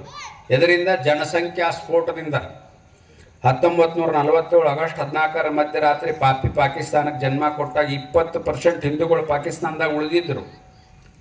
ಬರೀ 4% ಮುಸಲ್ಮಾನರು ಉಳಿದಿದ್ರು. ನಾವು ಇವ್ರ ಜೊತೆ ಹೊಂದಾಣಿಕೆ ಮಾಡ್ಕೊಂಡು ಬದುಕ್ತೀವಿ, ಇವ್ರ ಜೊತೆ ಭಾರತ್ ಮಾತಾ ಕಿ ಜೈ ಹೇಳ್ತೀವಿ, ಇವ್ರ ಗೊತ್ತಾಗಿ ಒಕ್ಕೆ ಒಂದೇ ಮಾತ್ರ ಹೇಳ್ತೀವಿ ಅಂತ ಅನ್ಕೊಂಡು ಉಳಿದಿದ್ರು. ನಮ್ಮ ಕೂಡ ಹೊಂದ್ಕೊಂಡು ಬರ್ತೇವೆ ಅಂತ ಉಳಿದವರು ಇವತ್ತು 20% ಆಗೋಣ. ನಾವ್ಯಾಕೆ ಒಂದೇ ಮಾತ್ರ ಹೇಳೋನು, ನಾವ್ಯಾಕೆ ಭಾರತ್ ಮಾತಾ ಕಿ ಹೇಳೋನು, ರಾಮ ಮಂದಿರ ನಾವು ಬಾಬರ್ ಮೊದಲಿಗೆ ಕಟ್ಟಿಸ್ತೀವಿ ಚಾಲೂ ಮಾಡ್ಯಾರ. 4% ಇದ್ದಾಗ ಏನು ಹೇಳಿದ್ರೆ ಅದನ್ನು ಉಳಿಸ್ಕೋಬೇಕಲ್ಲ. ಅಲ್ಲಿ 4% ಇದ್ದವ್ರು ಇಲ್ಲಿ 20% ಆಗ್ಯಾರು. ಅಲ್ಲಿ 20% ಇದ್ದವ್ರು 1% ಉಳಿದಿಲ್ಲ ಹಿಂದೂಗಳು. ಅವ್ರು ಎಲ್ಲಿ ಹೋದ್ರು, ಇವ್ರು ಹೆಂಗೆ ಜಾಸ್ತಿ ಆದರು? ಇಲ್ಲೈತಿ ಮೌನವಾಗಿ ಜನಸಂಖ್ಯೆ ಸ್ಫೋಟ ಮಾಡುವಂಥ ಒಂದು ಸ್ಥಿತಿ ನಿರ್ಮಾಣ ಆಗಿದೆ. ನಮ್ಮ ಹಿಂದೂ ಸಮಾಜ ಏನು ಹೇಳ್ತೈತಿ, ಈಗ 20 ವರ್ಷದಿಂದ ಹೇಳ್ತಿದ್ರು ನಾವಿಬ್ಬರು ನಮಗಿಬ್ರು, ಈಗ ಹೇಳಕ್ಕೆ ಚಾಲೂ ಮಾಡ್ಯಾರ ಒಂದು 5 ವರ್ಷದಿಂದ ನಾವಿಬ್ಬರು ನಮಗೊಬ್ಬರು ಅಂತ. ಇತ್ತಿತ್ತಲಾಗಂತೂ ನಾವಿಬ್ಬರು ಅದು ಬೇರೆ ಬೇರೆ ಅಂತ ಹೇಳಕ್ಕೆ ಚಾಲೂ ಮಾಡ್ಯಾರ. ಮದುವೆ ಆಗಿರ್ತಾರೋ ಅವ್ರು ಜಗಳಾಡಕ್ಕೆ ಅವ್ರ ಮನ್ಯಾಗ ಇರ್ತಾರೋ ಅವ್ರ ಮನ್ಯಾಗ ಇರ್ತಾನೆ, ಮಕ್ಕಳು ಆಗಂಗಿಲ್ಲ. ಮತ್ತು ಡಿಂಕ್ ಫ್ಯಾಮಿಲಿ ಅಂತ ಬಂದವು ಸಿಟಿ ಒಳಗೆ, ಡಬಲ್ ಇನ್ಕಮ್ ನೋ ಕಿಡ್ಸ್, ಮಕ್ಕಳೇ ಬೇಡ, ಇಬ್ಬರು ನೌಕರಿಗೆ ಹೋಗೋದು, ಪಾರ್ಸಲ್ ಕಟ್ಕೊಂಬರೋದು, ಊಟ ಮಾಡೋದು, ಮಕ್ಕಳದು, ಮತ್ತು ಮುಂಜಾನೆ ನೌಕರಿಗೆ ಹೋಗೋದು. ಮಕ್ಕಳು ಉತ್ಸಾಹನೇ ಮಾಡಂಗಿಲ್ಲ. ಒಬ್ಬ ಜಮೀನುದಾರ ಇರ್ತಾನೆ, 1 ಅಡಿಲಿ 2 ಅಡಿಲಿ ಅನ್ನೋಳು 40 ವರ್ಷ ಆಗಿರ್ತಾವೆ, 40 ವರ್ಷದ ಮೇಲೆ ಮಕ್ಕಳೇ ಆಗಂಗಿಲ್ಲ. ಮದುವೆ ಆಗೋದು 30-35 ವರ್ಷಕ್ಕೆ ಹಾಕಿರ್ತಾರೆ. ಮೊದಲು ಹಂಗೆ ಇರಲಿಲ್ಲ. 18, 20 ಹುಡುಗಗೆ 21, 22 ಆಗೋದ್ರೊಳಗೆ ಮದುವೆ ಮಾಡ್ತಿದ್ರು. ಮಗ 40 ವರ್ಷ ಆಗಟ್ಟೆ, ಅಪ್ಪ 40 ವರ್ಷ ಆಗಟ್ಟೆ, ಮಗ 20 ವರ್ಷ ಇರ್ತಿದ್ದ. ಮಗ ತಂದೆ ಊರು ಸೇವಾ ಮಾಡ್ತಿದ್ದ, ಭಜನೆ ಮಾಡ್ತಿದ್ದ, ಎಲ್ಲ ಮಾಡ್ತಿದ್ದ. ಮಗ ಮನ್ಯಾಗ ದುಡಿತಿದ್ದ. ಇವತ್ತು ಮಕ್ಕಳು 3 ವರ್ಷದ್ದು 4 ವರ್ಷದ್ದು ಇರ್ತಾವೆ, ತಂದೆ 50 ವರ್ಷದವ್ರದ್ದು 60 ವರ್ಷನಾವ ಇರ್ತಾನೆ. ಇದರಿಂದ ಕುಟುಂಬಗಳು ಹೆಂಗೆ ಗಟ್ಟಿಯಾಗಕ್ಕೆ ಸಾಧ್ಯ ಐತಿ? ಏನು ಹುಟ್ಟಿದ ಮಕ್ಕಳೆಲ್ಲ ಇಂಜಿನಿಯರ್ ಆಗಬೇಕು, ಡಾಕ್ಟರ್ ಆಗ್ಬೇಕು ಅದು ಹುಚ್ಚು ಭ್ರಮೆ. ಒಬ್ಬ ಪಂಚಾಯತ್ ಇದ್ದವ್ 40 ಮಕ್ಕಳು ಆಡಿದ್ದಾನೆ, 4 ಮದುವೆ ಆಗಿ. ಒಬ್ಬ ಜಮೀನಿನ 1 ಅಡಿಲಿ 2 ಅಡಿಲಿ ಅನ್ನೋದ್ರೊಳಗೆ 50 ವರ್ಷ ಆಗಿರ್ತಾವೆ. ನಾಯಿ ಸಾಕಿರ್ತಾನೋ, ನಾಯಿಗೆ ದಿನ 500 ರೂಪಾಯಿ ಮಟನ್ ಹಾಕ್ತಾನೋ. ಇನ್ನೊಂದು ಮಗನ ಹೆಚ್ಚಿಗೆ ಹಡ್ದಿದ್ರೆ ಬರೀ ಸರ್ಕಾರಿ ಅಕ್ಕಿ ಗಂಜಿ ಹಾಕಿದ್ರೆ ತಿಂದು ಕುಸ್ತಿ ಹಿಡಿತೈತೆ. ನಾಳೆ ಮನೆಗೆ ಸುಣ್ಣ ಹಚ್ಚಿದ್ರೆ ಪಗಾರ ಆಕೈತೆ. ಅಂದ್ರೆ ಇಷ್ಟು ಸಂಕುಚಿತ ಆಗ್ಯಾವ ನಾವು ಮಕ್ಕಳ ವಿಷಯದೊಳಗೆ. ಈಗ 30 ವರ್ಷದಿಂದ ಮದುವೆ ಆದವ್ರಿಗೆ ಆಶೀರ್ವಾದ ಮಾಡ್ತಿದ್ರು ಹಿರಿಯರು. ಅಷ್ಟಪುತ್ರ ಪಂಚಕನ್ಯಾ ಪ್ರಾಪ್ತರಷ್ಟು, 8 ಗಂಡು ಅಡಿ 5 ಹೆಣ್ಣು ಅಡಿ ಆರಾಮಿರತ್ತೆ ಹೇಳ್ತಿದ್ರು. ಮತ್ತು ತಾಯಿ ಸೊಸಿ ಬಾಗಲೊಳಗೆ ಬಂದು ಸೇರು ಒದಿಬೇಕಾದ್ರೆ ಆಶೀರ್ವಾದ ಮಾಡ್ತಿದ್ರು. ಇಬ್ಬರನ್ನ ಹೊರಗೆ ನಿಂದಿರಿಸಿ ಮೊದಲು ಅಷ್ಟಪುತ್ರ ಪಂಚಕನ್ಯಾ ಪ್ರಾಪ್ತರಷ್ಟು ಒಳಗೆ ಬಾ ಅಂತೇಳಿ. ಈಗಿನ ಹೆಣ್ಣು ಮಕ್ಕಳಿಗೆ ಹಂಗೆ ಅಂದೇವ ಅಂದ್ರೆ ಅಲ್ಲೇ ಬಾಗಲಾಗ ಬಿದ್ದು ಸಾಯ್ತಾರೆ. ಅಂಥ ಸ್ಥಿತಿ ನಿರ್ಮಾಣ ಆಗೈತೆ. ಅದರ ಪರಿಣಾಮದಿಂದ ಮಣಿಯಿಂದ 5 ಗಂಡು ಮತ್ತು 5 ಹೆಣ್ಣು 8 ಗಂಡು ಯಾಕೆ ಹಡಿತಿದ್ರು ಅಂದ್ರೆ 5 ಹೆಣ್ಣು ಮಕ್ಕಳನ್ನ ಕೊಟ್ಟು ಮದುವೆ ಮಾಡ್ತಿದ್ರು, 5 ಹೆಣ್ಣು ಮಕ್ಕಳನ್ನ ತೊಗೊಂಡು ಮದುವೆ ಮಾಡ್ತಿದ್ರು. 3 ಗಂಡು ಎಕ್ಸ್ಟ್ರಾ ಉಳಿತಿದ್ದು. ಒಂದು ದೇಶ, ಒಂದು ಧರ್ಮ, ಒಂದು ಸಮಾಜ. ದೇಶ ಅಂದ್ರೆ ದೇಶ ಕಾಯಕೊಬ್ಬ, ಸಮಾಜ ಅಂದ್ರೆ ಸಮಾಜದೊಳಗೆ ರಾಜಕಾರಣ ಹಿರಿತನ ಮಾಡೋಕ್ಕೊಬ್ಬ, ಧರ್ಮ ಅಂದ್ರೆ ಮಠಾಧೀಶ. ಇವ್ರು 3 ಮಂದಿ ಮನೆಯಿಂದ ಹೋಗ್ತಿದ್ರು, ಒಂದು ಮನೆಯಿಂದ. ಅದಕ್ಕೆ 2000 ವರ್ಷಗಳ ಸಂಘರ್ಷವನ್ನು ಎದುರಿಸಿ ಬದುಕಿವಿ ನಾವು. ಯಾಕೆ ಬದುಕಿವಿ ಅಂದ್ರೆ ಅದೇ ಕುಟುಂಬದ 3 ಮಕ್ಕಳ ದೇಶಭಕ್ತರನ್ನು ಕೊಡೋದ್ರಿಂದ. ಇವತ್ತು 1 ಅಡಿಲೋ 2 ಅಡಿಲೋ ಆ ಶಾಲೆಗೆ ಅಡ್ಮಿಷನ್ ಸಿಕ್ಕಿತ ನೋಡಿ ಬಂದು ಮಕ್ಕಳು ಆಡಿದ್ರು, ಈ ಶಾಲೆಗೆ ಅಡ್ಮಿಷನ್ ಸಿಕ್ಕೈತೆ ನೋಡಿ ಬಂದು ಮಕ್ಕಳು ಆಡಿದ್ರು. ಅಲ್ಲ, ಪ್ರಾಣಿಗಳು ಎಷ್ಟು ಅಡಿತಾವು ಅಷ್ಟೇ ಅಡಿತಾವೆ, ಆರಾಮದಾವು. ಈ ಮನುಷ್ಯ ಬದುಕುವಂಥ ಮನುಷ್ಯ ಸರ್ಕಾರ ರಗಡ್ ಕೊಡ್ತೈತಿ. ಈಗ ಮುಸಲ್ಮಾನ್ರು 20 ಮಕ್ಕಳ 4 ಮದುವೆಯಾಗಿ 40 ಮಕ್ಕಳು ಹಿಡಿದ್ರು ಹೊಟ್ಟಿಲಿ ಆದ ಕೂಡಲೇ ಚಾಲೋಣ 3 ತಿಂಗಳಿಗೆ ಏನು ಕೊಡ್ತಾರೋ ರೇಷನ್ ಕೊಡ್ತಾರೆ. ಅದು ಹೊಟ್ಟೆನ ಮಗುನು ಬೆಳೀಲಿ, ಆಕಿನೂ ಆರಾಮಿರಲಿ. ಅದಾದ್ಮ್ಯಾಗ 6,000 ರೂಪಾಯಿ ಕೊಡ್ತಾರೆ. ಅದಾದ್ಮ್ಯಾಗ ಡೆಲಿವರಿಗೆ 2,000 ಕೊಡ್ತಾರೆ. ಅದಾದ್ಮ್ಯಾಗ ಮಕ್ಕಳ ಭಾಗ್ಯದು ಶಾದಿ ಭಾಗ್ಯ, ಆ ಭಾಗ್ಯ, ಸುಡುಗಾಡು ಭಾಗ್ಯ 1-2 ಲಕ್ಷ ಕೊಡ್ತಾರೆ. ಆಮೇಲೆ ಶಾಲೆ ಕಾಲು ಹಿಡೋಟ್ಟು ಅರಿವಿ ಕೊಡ್ತಾರೆ, ಬಿಸಿ ಊಟ ಕೊಡ್ತಾರೆ. ಇನ್ನೆಲ್ಲ ಮಾಡ್ಕೋತ 20 ಮಕ್ಕಳು ಆಡಿದ್ರೆ ಅವ್ರಿಗೇನು ತೊಂದರೆ ಅನ್ಸಂಗಿಲ್ಲ.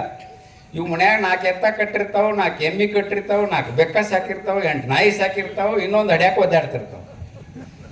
ಇದರ ಪರಿಣಾಮದಿಂದ ಇಡೀ ದೇಶ ದುರ್ಬಲ ಆಗಾಕತ್ತೈತಿ. ಬರೀ ನಾವೊಂದು ಮಗನ ಕಡಿದ್ರೆ ಏನು ಕಡಿಮೆ ಆಕೈತಿ ಯೋಚನೆ ಮಾಡಬಾರ್ದು. ನಾವೊಂದು ಮಗನ ಕೊಟ್ರೆ ಅದ ಮಗ ಅವನ ಯೋಗಿ ಆದಿತ್ಯನಾಥ್ ಯಾಕಾಗಬಾರ್ದು, ಅದ ಮಗನ ನರೇಂದ್ರ ಮೋದಿ ಯಾಕಾಗಬಾರ್ದು. ಇದನ್ನು ಯೋಚನೆ ಮಾಡುವಂಥ ತಾಯಿಯಂದಿರಬೇಕು. ತಾಯಿ ಜೀಜಾಮಾತೆ ಅಕಸ್ಮಾತ್ ಮನಸ್ಸು ಮಾಡಿರ್ಲಿಕ್ಕಂದ್ರೆ ಇವತ್ತು ನಾವೆಲ್ಲ ಇಲ್ಲಿ ಎಲ್ಲಪ್ಪ ಯಮಣವ ಅಂತಕೊಂಡ್ರಕ್ಕೆ ಹಾಕಿದ್ದಿಲ್ಲ. ಛತ್ರಪತಿ ಶಿವಾಜಿನ ಜೀಜಾಮಾತೆ ಹಡೆದು ಕೊಡ್ಬೇಕಾದ್ರೆ ದೇವರಲ್ಲಿ ಹರಕೆ ಹೊತ್ತಿದ್ಲು. ಈ ದೇಶ ಅಂಧಕಾರದೊಳಗೆ ಮುಳುಗೈತಿ, ಇಸ್ಲಾಮಿನ ಕಬಂಧ ಭಾವದೊಳಗೆ ಮುಳುಗೈತಿ, ಬಿಡಿಸುವಂಥ ಮಗ ನನ್ನ ಹೊಟ್ಟೆ ಒಳಗೆ ಹುಟ್ಟಲಿ ಅಂತೇಳಿ ಭಗವಂತನಂತಕ್ಕೆ ಬೇಡ್ಕೊಂಡು ಮಕ್ಕಳು ಆಡೋದು. ಮಕ್ಕಳು ಹಿಡ್ದಾಗ ಆಕೆಗೆ ಯಾವ ರೀತಿ ಬಯಕೆಗಳು ಬರ್ತಿದ್ವು ಅಂದ್ರೆ, ನಾ ಕುದುರೆ ಹತ್ತಬೇಕು, ಯುದ್ಧ ಮಾಡಬೇಕು, ರಣರಂಗದೊಳಗೆ ಹೋಗ್ಬೇಕು, ಸಮುದ್ರ ಈಜಬೇಕು, ಅಂಥ ಬಯಕೆಗಳು ಬರ್ತಿದ್ವು. ಇವತ್ತಿನ ಹೆಣ್ಮಕ್ಳಿಗೆ ಇವತ್ತಿ ತಿನ್ನಬೇಕು, ಗೋಧೆನ ಹಳ್ಳ ತಿನ್ನಬೇಕು ಅಂತ ಇರಲಿಲ್ಲ. ಅಂದ್ರೆ ಅಂಥ ಮಗ ನಡಿಬೇಕಂತ ಅಪೇಕ್ಷೆ ಪಟ್ಟು ನಡೆದ್ಲು. ಅದರ ಪರಿಣಾಮದಿಂದ ನಮ್ಮ ದೇಶ ಉಳಿತು, ಧರ್ಮ ಉಳಿತು. ನಾಳೆ ಛತ್ರಪತಿ ಶಿವಾಜಿ ಮಹಾರಾಜ 396ನೇ ವರ್ಷ ಜಯಂತಿ. ಇವತ್ತು 18, ನಾಳೆ 19. ಅಂಥ ಛತ್ರಪತಿ ಶಿವಾಜಿ ಮಹಾರಾಜ್ ಹುಟ್ಟಿದಂಥ ದೇಶ ಇದು. ಛತ್ರಪತಿ ಶಿವಾಜಿ ಆಸ್ಥಾನದೊಳಗೆ ಭೂಷಣ್ ಕವಿ ಹೇಳ್ತಾನೆ, ಕಾಶಿ ಕಿ ಕಲಾ ಜಾತಿತಿ ಮಥುರಾ ಮಸ್ಜಿದ್ ಹೋತಿತಿ ನಾ ಶಿವಾಜಿ ಹೋತಿತಿ ಸಬ್ಕಾ ಸುನ್ನತ್ ಹೋತಿತಿ ಅಂತ. ಅಕಸ್ಮಾತ್ ಶಿವಾಜಿ ಹುಟ್ಟಿರ್ಲಿಕ್ಕಂದ್ರೆ ಕಾಶಿ ಕಲೆ ಹೋಗಿತ್ತು, ಮಥುರಾ ಮಸೀದ್ ಹಾಕಿತ್ತು, ಎಲ್ಲರೂ ಸುನ್ನತಿ ಹಾಕಿತ್ತು, ಎಲ್ಲರೂ ನಮಾಜ್ ಮಾಡ್ಬೇಕಾಕಿತ್ತು. ಅದು ಶಿವಾಜಿ ಆಸ್ಥಾನದೊಳಗೆ ಇರುವಂಥ ವಿಭೂಷಣ ಋಷಿ ಅವತ್ತೇ ಹೇಳ ಕವಿ. ಅಂಥ ಒಂದು ದೇಶವನ್ನು ರಕ್ಷಣೆ ಮಾಡಿದ ಶಿವಾಜಿ ಮಹಾರಾಜ್ ಬರೀ 12 ವರ್ಷ ನಾವು ಇದ್ದ. ವಿಜಯನಗರ ಸಾಮ್ರಾಜ್ಯ ತಂತು ವರ್ಷಿದ ಅವ್ರ ಅಪ್ಪ, ಸಣ್ಣ ಮಗು. ವಿಜಯನಗರ ಸಾಮ್ರಾಜ್ಯ ಹಾಳು ಹಂಪಿ ನೋಡಿರ್ಬೇಕು ನೀವು. ಹಾಳು ಹಂಪಿ ನೋಡಿದ ಶಿವಾಜಿ ಬಂದು ಈ ವಿರೂಪಾಕ್ಷ ಮಂದಿರ ಕೇಳಿದವ್ರು ಯಾರು ಅಂತ ಪ್ರಶ್ನೆ ಮಾಡಿದ ತಂದೆ. ಮುಸಲ್ಮಾನರು ಅಂತ ಹೇಳಿದ ಅಪ್ಪ. ಈಗ ಸಾಶ್ವಿ ಕಾಳ ಗಣಪತಿ ಭಂಗನ ಮಾಡಿದವ್ರು ಯಾರು ಅಂತ ಕೇಳಿದ. ಮುಸಲ್ಮಾನ್ ಅಂತ ಹೇಳಿದವ್ರಪ್ಪ. ಅವಾಗ ಮಾಡಿದ್ದ ಕರೆ ಇತ್ಲ. ಆಮೇಲೆ ಈ ಕಲ್ಲಿನ ರಥ ಹೊಡೆದವ್ರು ಯಾರು ಅಂತ ಕೇಳಿದ. ಮುಸಲ್ಮಾನ್ ಅಂತ ಹೇಳಿದ. ಪ್ರತಿಯೊಂದು ಶಿವಾಜಿ ಕೇಳಿದ 12 ವರ್ಷದ ಬಾಲಕಿದ್ದಾಗ. ಪ್ರತಿಯೊಂದಕ್ಕೂ ಉತ್ತರ ಬಂದದ್ದು ಮಾಡಿದವ್ರ ಹೆಸರೇ ಬರ್ಬೇಕಲ್ಲ. ಅದನ್ನೇ ಹೇಳ್ತಾ ಬಂದ. ಅವಾಗ ಅನಿಸ್ತಾವ ಇಂಥ ವಿಜಯನಗರ ಸಾಮ್ರಾಜ್ಯ ಇವ್ರ ಸೈನ್ಯ ಎಷ್ಟಿತ್ತು, ಅವ್ರ ಸೈನ್ಯ ಎಷ್ಟಿತ್ತು, ಯಾಕೆ ಹಾಳಾತು. ಅದಕ್ಕೆ ನಾನು ಏನಾರು ಮಾಡ್ಬೇಕಂತ 12 ವರ್ಷದ ಬಾಲಕಿದ್ದಾಗ ಯೋಚನೆ ಮಾಡಿದ. ಅಲ್ಲಿ ವಿಜಯನಗರ ಸಾಮ್ರಾಜ್ಯ ತೋರಿಸಿ ಬಿಜಾಪುರ ಆದಿಲ್ ಶಾಹಿಗೆ ಭೇಟಿ ಮಾಡಕ್ಕೆ ಕರ್ಕೊಂಡ್ಬಂದ್ರು ಶಿವಾಜಿ ಮಹಾರಾಜನ 12 ವರ್ಷದ ಬಾಲಕಿದ್ದಾಗ. ಅಲ್ಲಿ ಆದಿಲ್ ಶಾಹಿ ಆಸ್ಥಾನಗಳು ಹೋಗ್ಬೇಕಾದ್ರೆ ಮುಜರಿ ಹೊಡೆದು ಒಳಗಡೆ ಹೋಗ್ಬೇಕು. ಶಿವಾಜಿ ಮುಜರಿ ಹೊಡಿದಿಲ್ಲ, ಎದಿ ಶೆಟ್ಟಿ ಶೋಕನ್. ಅವಾಗ ರಾಜಾಗ ಸಿಟ್ಟು ಬರ್ತದೆ. ಅವರಪ್ಪ ಮುಜರಿ ಹೊಡಿತಾನೆ, ಮಗ ಮುಜರಿ ಹೊಡಿಯಂಗಿಲ್ಲ. ಯಾಕಂದ್ರೆ ಅಪ್ಪ ಆದಿಲ್ ಶಾಹಿ ಆಸ್ಥಾನದೊಳಗೆ ಬೆಂಗಳೂರು ನೋಡ್ಕೊಳ್ಳುವಂಥ ಸುಬೇದಾರ. ಅವ ಅನಿವಾರ್ಯ ಮುಜರಿ ಹೊಡಿದು. ಅದು ಶಿವಾಜಿ ಹೊಡಿಲಿ ತಂದು ಹೇಳ್ತಾನೆ, ರಾಜ ಅದನ್ನು ಹೊಡಿ ಹೋದ್, ನಾ ಹೊಡೆಯಂಗಿಲ್ಲ ಅಂತ ಹೇಳ್ತಾನೆ. ಅವಾಗ ಸಿಟ್ಟು ಬರ್ತೈತೆ ರಾಜ. ಇದೊಂದು ಸಲ ಸಣ್ಣ ಹುಡುಗೈತಿ, ಕರ್ಕೊಂಡು ಹೋಗು, ಮುಂದಿನ ಸಲ ಎಲ್ಲ ಕಲಿಸ್ಕೊಂಬಾತ್ ಕಳಿಸ್ತಾನೆ ತಂದಿನಿ. ಕಳಿಸಿದ ಕೂಡಲೇ ಶಿವಾಜಿ ಹೊರಗೆ ಕರ್ಕೊಂಡ್ಬರ್ತಾನೆ ಸಣ್ಣ ಮಗನ. ಅಲ್ಲಿ ಗೋ ಹತ್ಯೆ ಮಾಡ್ತಿರ್ತಾನೆ. ಅವಾಗೇನು ಕುಲ್ಲ ಅವ್ರದ ದೇಶ. ಅವಾಗ ಗೋ ಹತ್ಯೆ ಮಾಡೋ ನಿಮ್ಗೆ ಸಿಟ್ಟು ಬರಬೇಕು. 12 ವರ್ಷದ ಬಾಲಕ ಸಣ್ಣ ಕಟಕ ತಗೊಂಡು ಅವ್ನು ಕೈ ಕತ್ತರಿಸ್ತಾನೆ. ಕತ್ತರಿಸಿ ಕೂಡಲೇ ಮತ್ತೆ ಆದಿಲ್ ಶಾಹಿ ಹತ್ರ ಕರ್ಕೊಂಡ್ಬರ್ತಾರೆ ಶಿವಾಜಿನ. ಅವಾಗ ಆದಿಲ್ ಶಾಹಿ ಕೇಳ್ತಾನೆ, ನನ್ನ ರಾಜ್ಯದೊಳಗೆ ಕೈ ಕತ್ತರಿಸಿ ಅಂದ್ರೆ ನಾನು ಕಾನೂನು ಉಲ್ಲಂಘನೆ ಮಾಡಿ ಏನು ಶಿಕ್ಷೆ ಕೊಡಬೇಕು ಅಂತ. ಅವಾಗ ಹೇಳ್ತಾನೆ ಶಿವಾಜಿ, ನಾವೊಂದು ಪ್ರಶ್ನೆ ಕೇಳ್ತೀನಿ, ಅದಕ್ಕೆ ಉತ್ತರ ಕೊಟ್ಟರೆ ನೀ ಕೊಟ್ಟದ್ದು ಶಿಕ್ಷೆ ಅನುಭವಿಸ್ತೀನಿ ಅಂತ ಕೇಳುತ್ತಾನೆ. ರನೂ ರಸ್ತೆ ಒಳಗೆ ನಿನ್ನ ತಾಯಿ ಶಾಲೆಗಿಡದು ಯಾರನ್ನ ಜಗ್ತಿದ್ರೆ ಏನು ಮಾಡ್ತಿದ್ದಿ ಅಂತ ಕೇಳ್ತಾನೆ ಶಿವಾಜಿ. 12 ವರ್ಷದ ಬಾಲಕ. ಕತ್ತರಿಸಿ ಹಾಕ್ತಿದ್ನಿ ಅಂತ ಹೇಳ್ತಾನೆ ಆದಿಲ್ ಶಾಹಿ. ನಾನು ಅದನ್ನು ಮಾಡೀನಿ ಅಂತ ಹೇಳ್ತಾನೆ ಶಿವಾಜಿ. ಗೋಮಾತೆ ನನ್ನ ತಾಯಿ ನಡು ರಸ್ತೆ ಒಳಗೆ ಕತ್ತರಿಸಾಕತ್ತಿದ್ದೆ, ಅದಕ್ಕೆ ಕೈ ಕತ್ತರಿಸಿನಿ ಅಂತ ಹೇಳ್ತಾನೆ.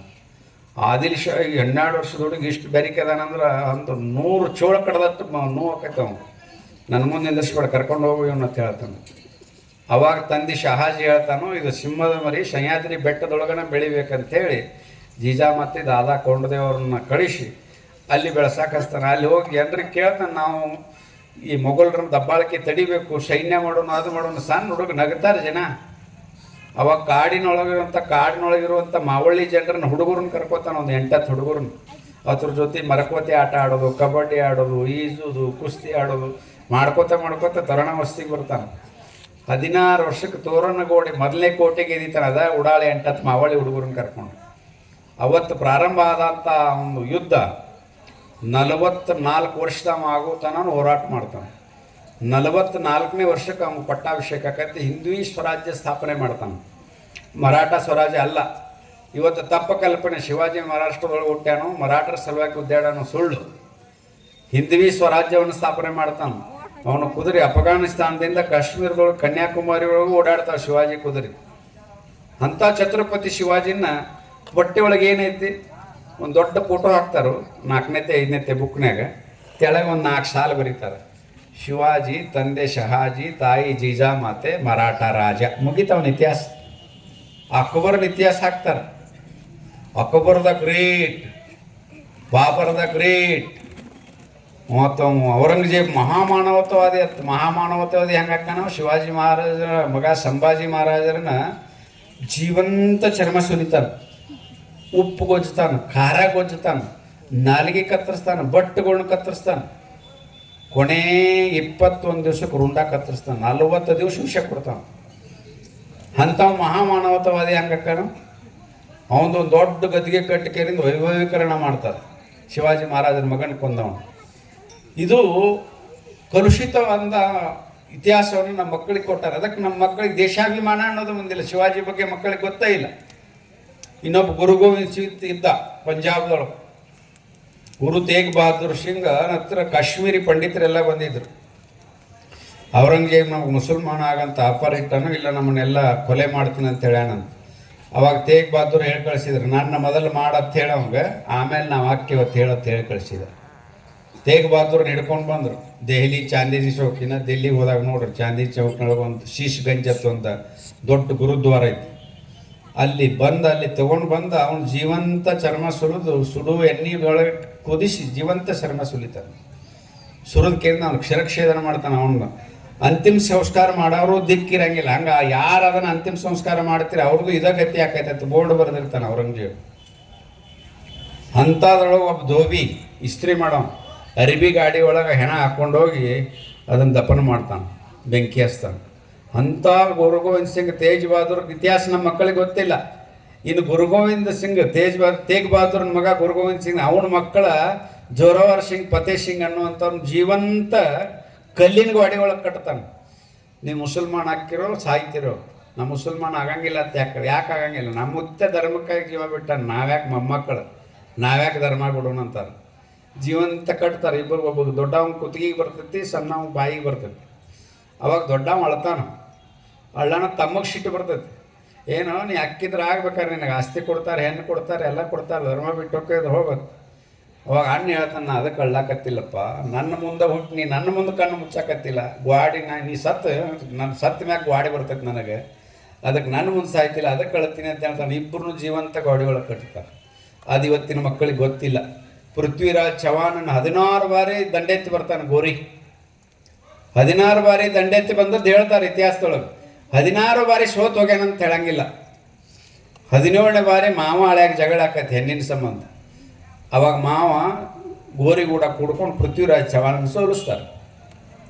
16 ಬಾರಿ ಕ್ಷಮ ಮಾಡಿದಂಥ ಪೃಥ್ವಿರಾಜ್ ಚವಾನಿಗೆ ಏನು ಮಾಡಬೇಕಾಗಿತ್ತು? ಗೋರಿ ಬಿಡಬೇಕಾಗಿತ್ತು, ಇಲ್ಲ ಗಡಿಪಾರು ಮಾಡಬೇಕಾಗಿತ್ತು. ಆದ್ರೆ ಕರ್ಕೊಂಡು ಹೋಗಿ ಅಫ್ಘಾನಿಸ್ತಾನ ಕಾಬೂಲ್ದೊಳಗೆ 2 ಕಣ್ಣು ಕಿತ್ತಿಡ್ತಾನೆ ಜೀವಂತ. ಅವಾಗ ಅಂತಾನ ಪೃಥ್ವಿರಾಜ್ ಚವಾನ್, ಇವನು ಗೋರಿ ಇಲ್ಲೇ ತೋಡೆ ಹೋಗ್ಬೇಕಂತೇಳಿ. ಪೃಥ್ವಿರಾಜನ ಸ್ನೇಹಿತ ಒಪ್ಪಿರ್ತಾನೆ. ನಾವು ಹೋಗಿ ಹೇಳ್ತಾನೆ ಮೊಹಮ್ಮದ್ ಗೋರಿಗೆ, ಪೃಥ್ವಿರಾಜ್ ಅವರಿಗೆ ಶಬ್ದವೇದಿ ವಿದ್ಯೆ ಬರ್ತೈತಿ ರೀ, ಅದನ್ನು ಪರೀಕ್ಷೆ ಮಾಡ್ರಿ ಅಂತ. ಇಷ್ಟು ಕಣ್ಣು ಕಿತ್ತೀವಿ, ರಕ್ತ ಸೋರ್ತೈತಿ, ಕಣ್ಣು ಸಾಯು ಸಂಕಟ ಆಕೈತಿ, ಅವೇನು ಶಬ್ದವೇದಿ ಮಾಡ್ತಾನೆ, ಹುಚ್ಚಿಡ್ದೈತೆ ನಿನಗತ್ತೆ, ಒಂದು ಅವಕಾಶ ಕೊಡ್ರಿ ಶಬ್ದವೇದಿ ಮಾಡ್ಲಿಕ್ಕೆ ಅಂದ್ರೆ ನಾನು ಚರಕ್ಷೇದನ ಮಾಡ್ಕೋತೀನಿ ಅಂತ ಹೇಳ್ತಾನೆ. ಮೈದಾನ ತಯಾರಾಕತಿ, ಇದು ಇತಿಹಾಸದೊಳಗೆ ಇಲ್ಲ. ಮೈದಾನ ತಯಾರಾಕತಿ, ಒಂದು ಹಲಿಗೆ ಕಟ್ಟಿರ್ತಾರೆ ಗಾಡಿಗೆ. ಆ ಹಲಿಗೆಗೆ ಶಬ್ದ ಮಾಡಿದ್ರೆ ಆ ಹಲಿಗೆಗೆ ಬಾಣ ಬಿಡಬೇಕು. ಕಣ್ಣಾಗ ರಕ್ತ ತೆರಿತಿರ್ತೈತಿ, ಕಣ್ಣಿರಂಗಿಲ್ಲ, ಕೈಯಾಗ ಬಾಣ ಕೊಡ್ತಾರೆ. ಹೋಗಿ ಹಿಂಗೆ ಶಬ್ದ ಮಾಡ್ತಾರೆ. ಮಾಡಿದ ಮ್ಯಾಗ ಶಬ್ದ ಕೇಳ್ತಾ ಇಲ್ಲ ಅಂತ ಹೇಳ್ತಾನೆ ಪೃಥ್ವಿರಾಜ್ ಚವಾನ್. ಅವಾಗ ಮೊಹಮ್ಮದ್ ಗೋರಿಗೆ ಸಿಟ್ಟು ಬರ್ತೈತಿ. ಏನೋ ಶಬ್ದವೇದಿ ಮಾಡ್ತೀನಿ, ಸಪ್ಪಳ ಕೇಳಂಗಿಲ್ಲ ತಾನು, ಈಗ ಕೇಳಿಸ್ತಂತ ಹೇಳ್ತಾನೆ. ಅದ ಕಣ್ಣಿಲ್ಲ, ರಕ್ತ ಹರಿತೈತಿ, ಅದ ಬಾಣ ಮೊಹಮ್ಮದ್ ಗೋರಿಗೆ ಬಿಡ್ತಾನೆ. ಮೊಹಮ್ಮದ್ ಗೋರಿ ಯಾ ಅಲ್ಲ ತಲ್ಲೇ ಪ್ರಾಣ ಬಿಡ್ತಾನೆ. ಅವನು ಗೋರಿ ಇನ್ನಾಗ ಅಫ್ಘಾನಿಸ್ತಾನ ಕಾಬೂಲ್ದೊಳಗೆ ಐತಿ ಮೊಹಮ್ಮದ್ ಗೋರಿ. ಅದನ್ನು ಹೇಳಂಗಿಲ್ಲ ಮಕ್ಕಳಿಗೆ. ನಾವು ಸೋತು ಸುಣ್ಣಾದರೂ ಯಾರನ್ನೂ ಬಿಟ್ಟಿಲ್ಲ. ಶಿವಾಜಿನ ಮುಗಿಸ್ಬೇಕಂತೇಳಿ ಇಮಾಮ್ ಶಾಹಿ, ಬರೀದ್ ಶಾಹಿ, ಆದಿಲ್ ಶಾಹಿ, ಕುತುಬ್ ಶಾಹಿ, ನವಾಬ್ ಶಾಹಿ ಎಲ್ಲ 8 ದಿಕ್ಕಿನಿಂದ ಪೋರ್ಚುಗೀಸರು, ಮುಸಲ್ಮಾನರು, ಬ್ರಿಟಿಷರು ಎಲ್ಲರೂ ಜಿಗಿದಾಡಿದ್ದಾರೆ. ಆದರೆ ಶಿವಾಜಿನ ಮುಗಿಸೋಕ್ಕಾಗಲಿಲ್ಲ. ಯಾಕಂದ್ರೆ ಶಿವಾಜಿ ಮಹಾರಾಜರಿಗೆ ಅಂಬಾಭವಾನಿ ಆಶೀರ್ವಾದ ಇತ್ತು. ಅಂಬಾಭವಾನಿ ಖಡ್ಗ ಕೊಟ್ಟಿದೆ. ಅದರ ಪರಿಣಾಮದಿಂದ ಶಿವಾಜಿ ಎಂಥ ಕಷ್ಟ ಬಂದರೂ ಸಹಿತ ಅವನು ಅಷ್ಟಪ್ರಧಾನ ಅಷ್ಟವಿಧಾನ ಜೀವ ಕೊಡುವಂಥ ಸೈನಿಕರಿದ್ದರು. ಅದರ ಪರಿಣಾಮದ 1 ಲಕ್ಷ ಸೈನ್ಯ ತಗೊಂಡೋಗಿದ್ದ ಅಫ್ಜಲ್ ಖಾನ್ ಶಿವಾಜಿನ ಮುಗಿಸ್ಬೇಕಂತೇಳಿ ತುಳಜಾಪುರ ಅಂಬಾಭವಾನಿ ದೇವಸ್ಥಾನದೊಳಗೆ ಆಕಳ ಕತ್ತರಿಸಿದ, ಭವಾನಿಗೆ ಅಭಿಷೇಕ ಮಾಡ್ತಿದ್ದ ರಕ್ತದ. ಶಿವಾಜಿ ಬರಲಿ ಸಂಕಟಕ್ಕೆ ಹೊರಗೆ ಬರ್ತಾನಂತೇಳಿ. ಆದ್ರೆ ಮೈದಾನದೊಳಗೆ 1 ಲಕ್ಷ ಸೈನ್ಯ ತೊಗೊಂಡು ಬರೋಕ್ಕಾಗಿಲ್ಲ. ಶಿವಾಜಿ ಹತ್ರ ಬರೀ 800 ಸೈನ್ಯ ಇತ್ತು. ಅವನು ರಂಬಶಿ ಗುಡ್ಡದಾಗ ಕರ್ಕೊಂಡು ಹೋಗಿ ಅಲ್ಲೊಂದಿಷ್ಟು ಇಲ್ಲೊಂದಷ್ಟು ಸೈನ್ಯ ನಿಂದಿರಿಸಿ ಒಂದು ಸ್ಟೇಜ್ ಮಾಡಿ ಎಲ್ಲ ನಿನಗೆ ಒಪ್ಪಿಸ್ತೀನಿ ಬಾ ಅಂತೇಳಿ ಕರ್ಕೊಂಡು ಹೋಗಿ ಸ್ಟೇಜ್ ಮೇಲೆ ನಿಂತು ತಪ್ಪಿಕೊಂಡಾಗ ಅಫ್ಜಲ್ ಖಾನ್ ಶಿವಾಜಿಗೆ ಚಾಕು ಹಾಕ್ತಾನೆ ಡೊಬ್ಬದಾಗ. ಚಾಕು ಹಾಕಿದಾಗ ಶಿವಾಜಿಗೆ ಗೊತ್ತಾಕತಿ ಬೆನ್ನಾಗ ಚಾಕು ಹಾಕೋ ಮಂದಿನೇ ಇದು. ಅವಾಗ ಏನು ಮಾಡ್ತಾನೆ, ಹುಲಿ ಉಗುರಲ್ಲಿ ಹೊಟ್ಟೆ ಹರಿತಾನೆ. ಹೊಟ್ಟೆ ಹರಿಕೆಯಿಂದ ಸಂಹಾರ ಮಾಡ್ತಾನೆ. ಆದರೆ ಇಷ್ಟು ದಿವಸ ನಮ್ಮ ಮಕ್ಕಳಿಗೆ ಏನು ಹೇಳ್ತಿದ್ರು ಅಂದ್ರೆ, ಅಫ್ಜಲ್ ಖಾನ್ 7 ಫೂಟ್ ಇದ್ದ, ಶಿವಾಜಿ 5 ಫೂಟ್ ಇದ್ದ, ಇಬ್ಬರು ಆಲಿಂಗನ ಮಾಡಿದ್ರು. ಅಫ್ಜಲ್ ಖಾನ್ ಹಾರ್ಟ್ ಅಟ್ಯಾಕ್ ಆಯ್ಸತ್ತ. ಹೊಟ್ಟೆ ಹರಿದಕ್ಕೊಂದಾನಂದ್ರೆ ಶಾಲೆ ಹುಡುಗರು ಜಗಳಾಡ್ತಾವಂತ. ಇದನ್ನು ಸುಳ್ಳು ಹೇಳಿಕೆಯಿಂದ ಎಷ್ಟು ಮೋಸ ಮಾಡೋಕ್ಕೆ ಸಾಧ್ಯ? ಸತ್ತಿಂದಿಲ್ಲ ನನಗೆ ಗೊತ್ತಾಗೋದಿಲ್ಲ. ಈಗ ಸಮಾಜ ಜಾಗೃತಿ ಆಗಿದೆ. ನಾವೇನು ಮಾಡ್ತಿದ್ದೀವಿ ಮೊದಲ? ಶಾರುಖ್ ಖಾನ್, ಅಮೀರ್ ಖಾನ್, ಸೈಫ್ ಅಲಿ ಖಾನ್, ಇರ್ಫಾನ್ ಪಠಾಣ್, ಮೊಹಮ್ಮದ್ ಕೈಫ್, ಅಜರುದ್ದೀನ್ ಇವರೆಲ್ಲ ಹೀರೋಗಳು. ಈಗೇನು ಹೆಸರು ಏನಿಲ್ಲ, ಇವರೆಲ್ಲ ಹಿಂದೂ ಹುಡುಗಿಯರನ್ನ ಮದುವೆ ಆಗ್ಯಾರ ಇವರೆಲ್ಲ ಹೀರೋಗಳು ಒಂದು ಟೈಮ್ದಾಗ. ಇವತ್ತು ಸಮಾಜ ಜಾಗೃತಿ ಆಗೈತಿ. ಅವ್ರ ಸಿನಿಮಾ ನೋಡೋದು ಬಿಟ್ರೆ ಬಿಟ್ಟ ಮ್ಯಾಗ ಈಗ ಚಪ್ಪಲ, ಪಿನಾಯಿಲ, ಕಸಬರಿಗೆ ಅಡ್ವರ್ಟೈಸ್ ಮಾಡಿ ಜೀವನ ಮಾಡುವಂಥ ಸ್ಥಿತಿ ನಿರ್ಮಾಣ ಆಗೈತಿ. ಹಿಟ್ಟಾಗಲ್ಲ ಅವರು ಪಿಕ್ಚರ್, ಯಾಕಂದ್ರೆ ಸಮಾಜ ಜಾಗೃತಿ ಆಗೈತಿ. ಗೌರಿನ ಮದುವೆ ಆಗ್ಯಾನ ಶಾರುಖ್ ಖಾನ್. ಗೌರಿ ಕುಕ್ಕ ಹಚ್ಕೋತಾಳೆ, ಎಲ್ಲ ಮಾಡ್ತಾಳೆ. ಆದ್ರೆ ಗೌರಿ ಮಕ್ಕಳು ಗಣೇಶ ಆಗ್ಬೇಕಾಗಿತ್ತು, ಖಾನಗಳು ಯಾಕದು ಅಂದ್ರೆ ನಮ್ಮ ಹೆಣ್ಮಕ್ಳು ತೊಗೊಂಡು ಹೋಗೋದು, ಸಂತತಿ ಜಾಸ್ತಿ ಮಾಡೋದು. ಅವರೆಲ್ಲ ನಮ್ಮ ದೇಶದೊಳಗೆ ಹೀರೋಗಳಿದ್ರು. ಇವತ್ತು ಕಾಲ ಬದಲಾಗಿದೆ. ಯಾಕಂದ್ರೆ ಬದಲಾಗಕ್ಕೆ ಕಾರಣ ಏನಂದ್ರೆ ರಾಷ್ಟ್ರೀಯ ಸ್ವಯಂ ಸೇವಕ ಸಂಘದ ಶಾಖೆ. ಆ ಶಾಖೆ ಮುಖಾಂತರ ತಯಾರಾದಂಥ ವ್ಯಕ್ತಿಗಳು ಸಮಾಜದೊಳಗೆ ಯಾವುದೆಲ್ಲ ಒಳ್ಳೆಯದು, ಸಮಾಜಕ್ಕೆ ಯಾವುದೆಲ್ಲ ಪೂರಕವೋ ಆ ಕೆಲಸ ಮಾಡುವಂಥ ಸ್ವಭಾವವನ್ನು, ನಿಸ್ವಾರ್ಥ ಸೇವೆ ಮಾಡುವಂಥ ಗುಣವನ್ನು ಅಲ್ಲಿ ವ್ಯಕ್ತಿ ನಿರ್ಮಾಣ ಮಾಡುವಂಥ ಕೆಲಸ ಸಂಘದ ಶಾಖೆ ಒಳಗೆ ನಡೀತದೆ. ಶಾಖೆ ದೂರ ನಿಂತು ನೋಡಿದ್ರೆ ಏನೂ ಗೊತ್ತಾಗೋದಿಲ್ಲ. ಒಂದು ಕಬಡ್ಡಿ ಕೋಟ, ಒಂದು ಧ್ವಜ, 4 ಹುಡುಗರು, ಅದ್ರ 1 ತಿಂಗಳು 2 ತಿಂಗಳು ಅದ್ರ ಒಳಗಡೆ ಹೋಗ್ಕೊಡ್ರಿ, ಜಗತ್ತ ಅಲ್ಲೇ ಐತಿ. ಇವತ್ತು ಜಗತ್ತು ಆಳೋದ ಸಂಘದ ಶಾಖೆಯ ಮೈದಾನ. ಅಂಥ ಶಾಖೆಯನ್ನು ಡಾಕ್ಟರ್ ಜಿ ಅವ್ರು ಕಂಡುಹಿಡಿದ್ರು. ಡಾಕ್ಟರ್ ಜಿ ಅವ್ರು ಕಂಡು ಹಿಡಿಬೇಕಂದ್ರೆ ಚಾಣಕ್ಯರು ಏನು, ಶಂಕರಾಚಾರ್ಯರು, ಶಿವಾಜಿ ಮಹಾರಾಜರು, ಸ್ವಾಮಿ ವಿವೇಕಾನಂದರು ಏನು ಮಾಡಿದ್ರು ಅದರ ಮುಂದುವರೆದ ಭಾಗವನ್ನು ಸಂಘ ಮಾಡಕತ್ತೈತಿ. ಅಂಥ ಸಂಘಕ್ಕೆ 100 ವರ್ಷ ಆಗ್ಯಾವ.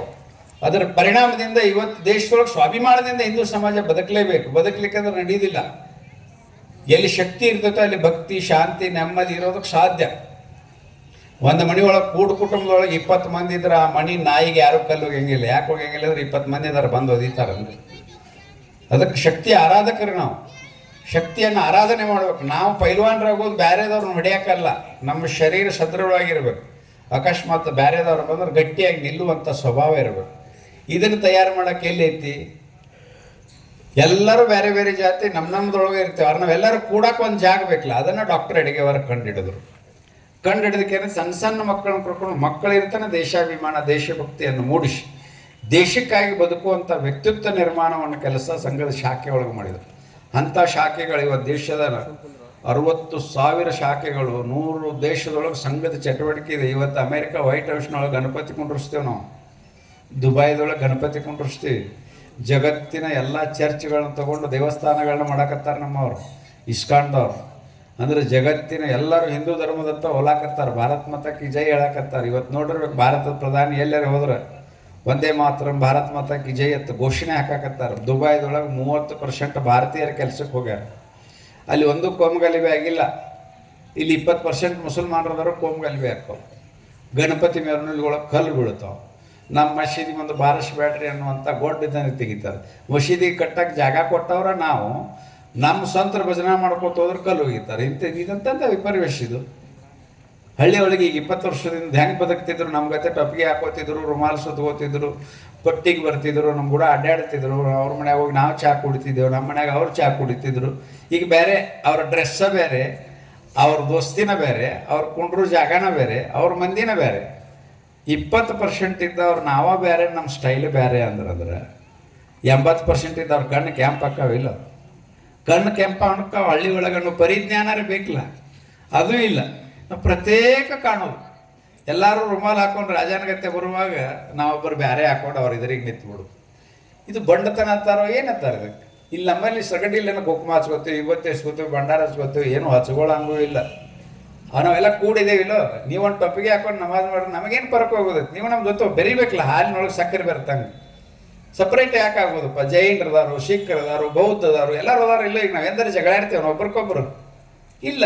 ಜೈನರ ಪದ್ಧತಿನೇ ಬೇರೆ ಐತಿ, ಅವ್ರು ಬೇರೆ ಮಾಡ್ತಾರೆ. ಸಿಖ್ರ ಪದ್ಧತಿ ಬೇರೆ ಐತಿ, ಬೌದ್ಧರ ಪದ್ಧತಿ ಬೇರೆ ಐತಿ. ನಾವೆಲ್ಲ ಅಣ್ತಂಬ್ರದೇವಿಲ್ಲೋ. ನೀವೊಂದಿಬ್ಬರು ಅಣ್ತಂಬ್ರಾರ ನಮಗೇನು ಪರಕ್ ಆಗೋದೈತಿ? ಮುಸಲ್ಮಾನರು, ಕ್ರೈಸ್ತರು ಯಾಕೆ ಬದಲಾವಣೆ ಬರ್ತಾ ಇಲ್ಲ?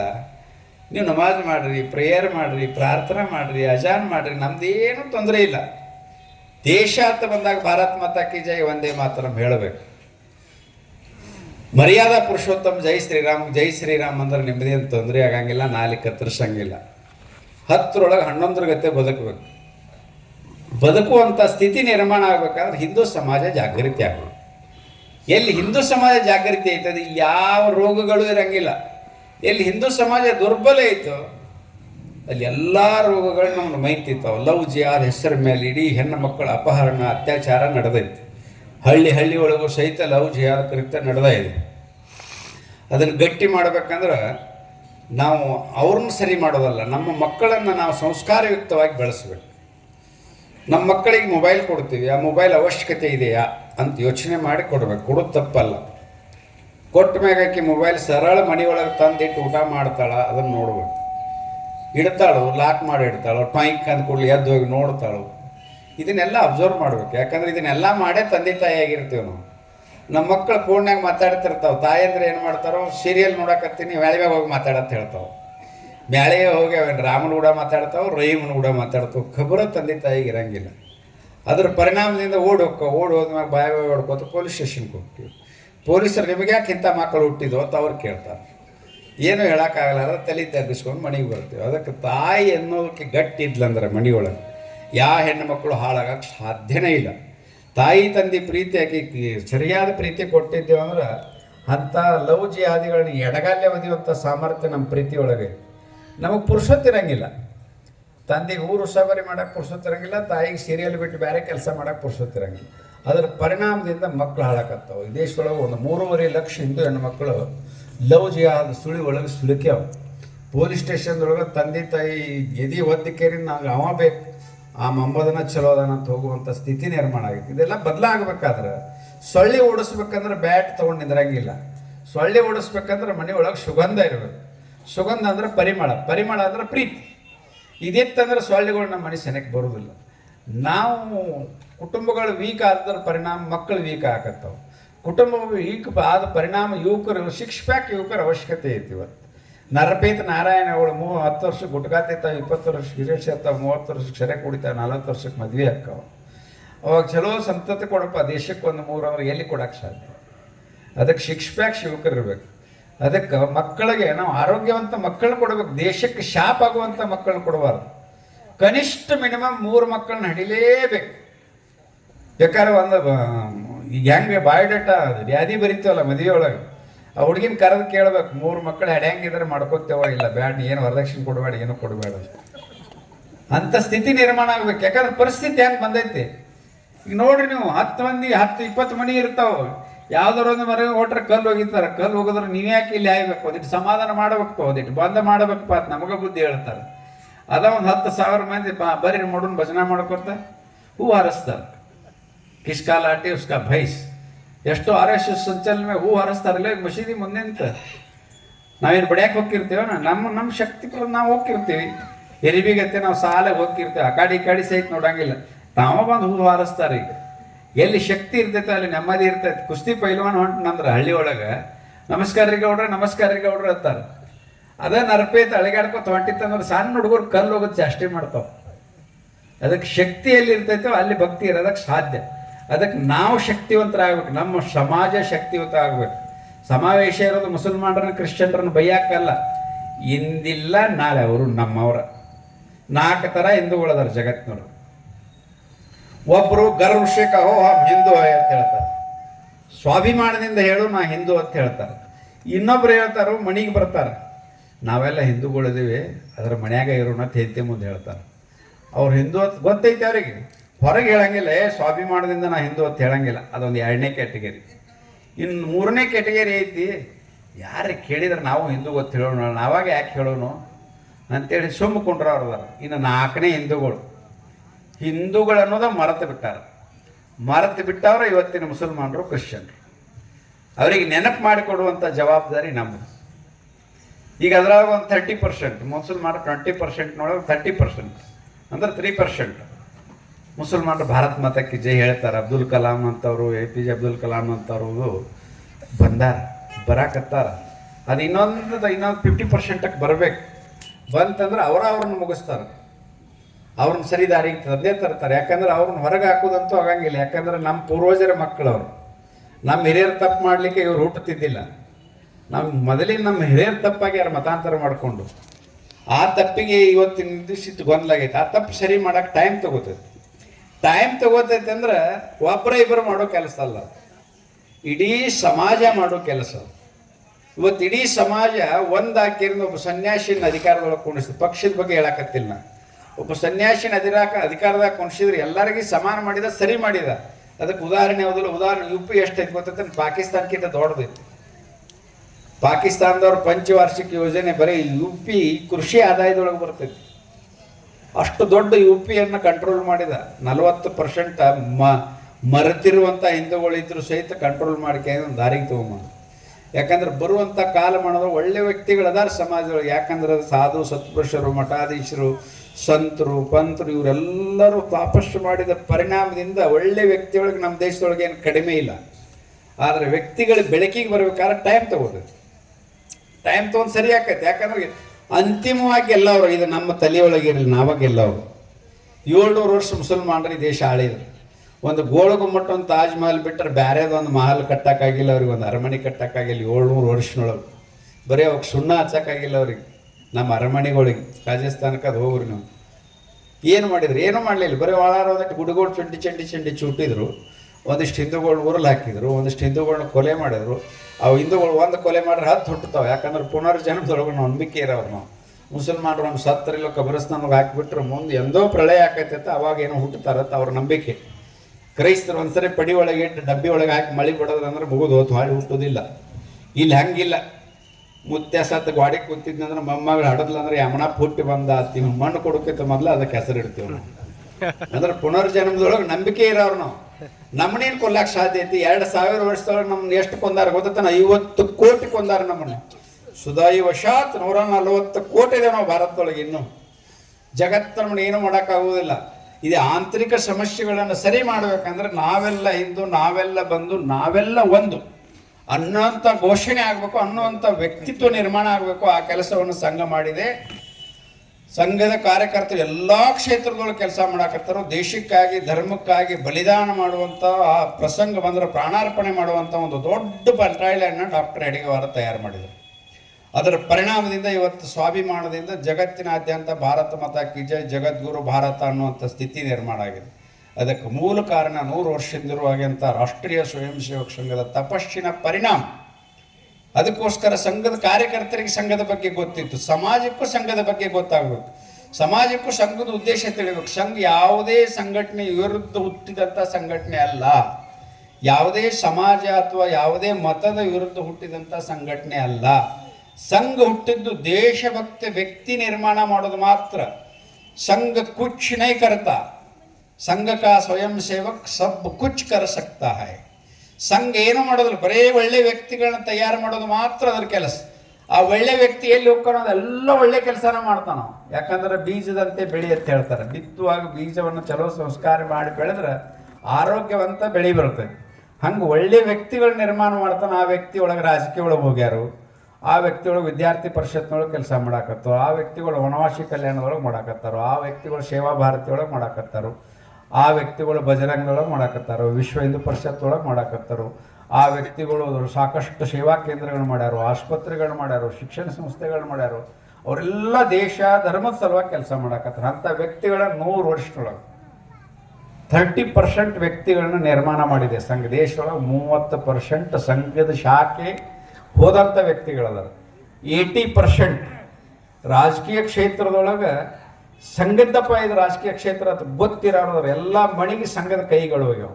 ಎಲ್ಲ ಕ್ಷೇತ್ರ ಗುಡ್ಡಗಾಡಿನೊಳಗೆ ಒಂದೇ ಮಣಿ ಐತೆ ಅಂದ್ರೆ ಅಲ್ಲಿ ವನವಾಸಿ ಕಲ್ಯಾಣ ಆಶ್ರಮದೊಳಗೆ ಕೆಲಸ ಮಾಡಾಕತ್ತಾರೆ.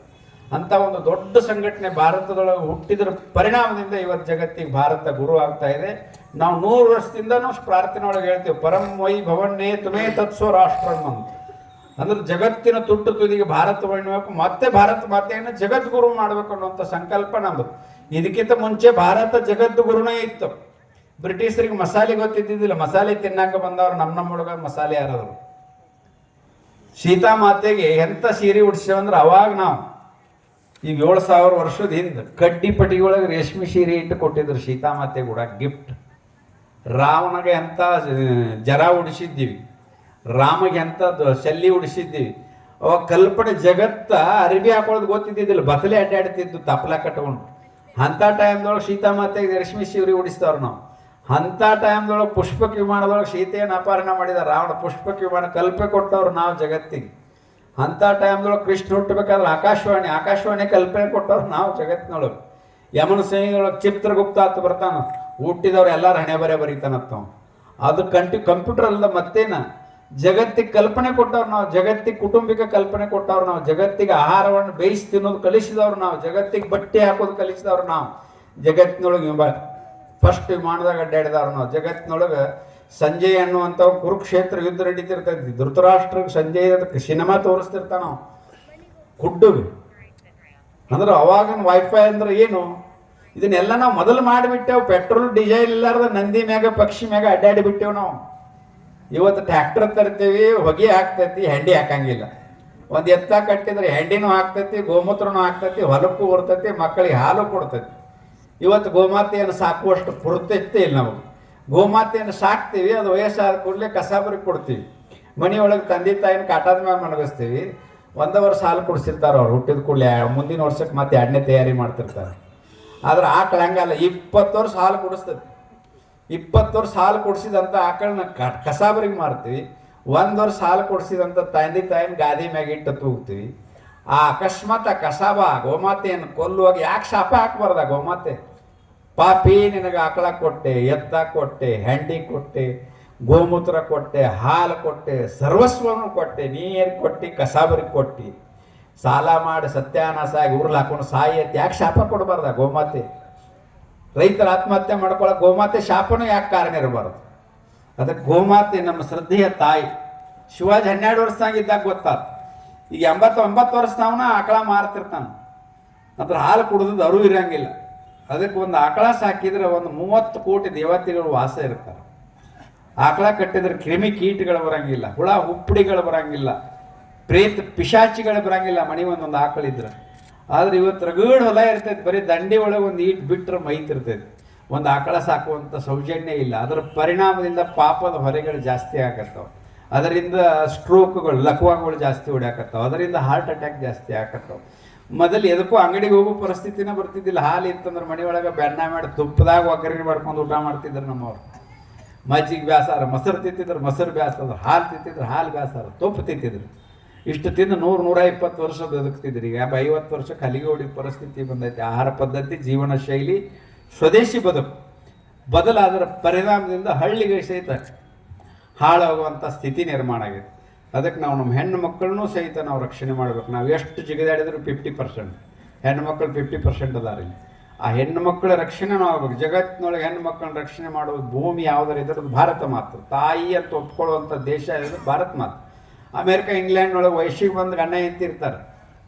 ಅಲ್ಲಿ ಮುದುಕರನ್ನೆಲ್ಲ ಸರ್ಕಾರ ಸಾಕ್ತೈತಿ, ಹುಟ್ಟಿದ ಮಕ್ಕಳನ್ನು ಸರ್ಕಾರ ಸಾಕ್ತೈತಿ ಬೇಬಿ ಕೇರ್ನಾಗ. ವಯಸ್ಸಿಗೆ ಬಂದವ್ರು ಇಬ್ಬರೇ ಇರ್ತಾರೆ ಲಾಜ್ನಾಗ ಇದ್ದಂಗೆ.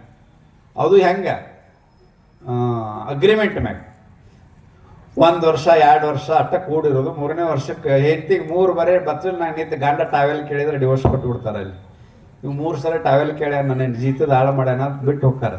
ನಮ್ಮಲ್ಲಿ ಕುಡೋದು ಬಂದು ದಿನ ಸಂಜೆ ಮಾಡಿ ಬಿಡೋದ್ರು, ಮತ್ತೊಬ್ಬ ಯಾಕೆ ಬಡಿತೀವೋ ಹೆಣ್ಮಕ್ಳಿಗೆ ಅದು ಕಪಾಳಿಗೆ ಬಿಡೋದ್ರು, ನನ್ನ ಗಂಟೆ ಯಾಕೆ ಬಿಡ್ಯಾಕೆ ನೀ ಯಾವ ಮುಲ್ಲ ಅಂತ ಕೇಳ್ತಾರೆ. ಅಂಥ ಹೆಣ್ಮಕ್ಳು ನಮ್ಮಲ್ಲಿ ಅದಾರ. ಅದಕ್ಕೆ ನಮ್ಮ ದೇಶ ತಾಯಿಗೆ ಶ್ರೇಷ್ಠ ಸ್ಥಾನ ಯಾಕೆ ಕೊಟ್ಟದಂದ್ರೆ ಜಗತ್ತಿನ ತೂಕ ತಾಯಿ ಅಂತ ಹೇಳ್ತಾರೆ. ತಾಯಿಗಿಂತ ಮೊದಲು ಗುರು ಇಲ್ಲ, ಉಪ್ಪಿಗಿಂತ ರುಚಿ ಇಲ್ಲ ಅಂತ ಹೇಳ್ತಾರೆ. ತೊಟ್ಟಿಲು ತೂಗಕ್ಕೆ ಹೋಗಿ ಜಗತ್ತನ್ನು ತೂಗಬಹುದು ಅಂತ ಹೇಳ್ತಾರೆ. ಅಂಥ ತಾಯಿಯಂದ್ರೆ ಗಟ್ಟಿರುವಂಥ ದೇಶ ಯಾವುದಂದ್ರೆ ಭಾರತ. ಆ ಭಾರತದ ಪರಿಣಾಮದಿಂದನ ಛತ್ರಪತಿ ಶಿವಾಜಿ ಮಹಾರಾಜನಂತವ್ರನ್ನ ಹುಟ್ಟಿದ್ದು ತಾಯಿ, ಸುಭಾಷ್ ಚಂದ್ರ ಬೋಸರು ಕೊಟ್ಟದ್ದು ತಾಯಿ, ಎಲ್ಲ ಕ್ರಾಂತಿಕಾರಿಗಳನ್ನ, ಎಲ್ಲ ಮಹಾಪುರುಷರನ್ನ ಎಲ್ಲರನ್ನು ಕೊಟ್ಟದ್ದು ತಾಯಿ. ಅದಕ್ಕೆ ತಾಯಿ ಶ್ರೇಷ್ಠ ಅನ್ನೋದು ಭಾರತ. ಅದಕ್ಕೆ ಭಾರತಕ್ಕೆ ತಾಯಿ ಹೆಸರಿಟ್ಟಿವಿ. ಎಲ್ಲ ನದಿಗಳಿಗೆ ತಾಯಿ ಹೆಸರಿಟ್ಟಿವಿ. ಆ ತಾಯಿಗೆ ಜೈ ಅಂದರೆ ಕೆಲವೊಬ್ಬರಿಗೆ ಉರಿಯಾಕತ್ತದ, ಭಾಳ ದಿವಸ ಉರಿಯಂಗಿಲ್ಲ. ಅದು ಸಮಾಜ ಜಾಗೃತಿ ಆಗತ್ತನ ಉರಿತೈತಿ. ಸಮಾಜ ಜಾಗೃತಿ ಆತಂದ್ರೆ ಸರಿ ಆಕೈತಿ. ಯಾಕಂದ್ರೆ ಅಂಥ 700 ವರ್ಷ ಆಳಿದವ್ರನ್ನ ನುಂಗಿ ನೀರು ಕುಡೋದಕ್ಕೇನಿಂದ ಸರಿ ಮಾಡ್ಯಾವ ನಾವು ಅಂಕಿದ್ದವ್ರನ್ನ. ಇನ್ನು ಮಾಡೋದು ಭಾಳ ಸರಿಯಲ್ಲ ಐತೆ. ಇನ್ನೊಂದು ಸ್ವಲ್ಪ ದಿವಸ ಟೈಮ್ ತಗೋಲಿ. ಒಂದು ರಾಮ ಮಂದಿರ ಕಟ್ಟಕ್ಕೆ 500 ವರ್ಷ ತೊಗೊಂಡಿವಿ.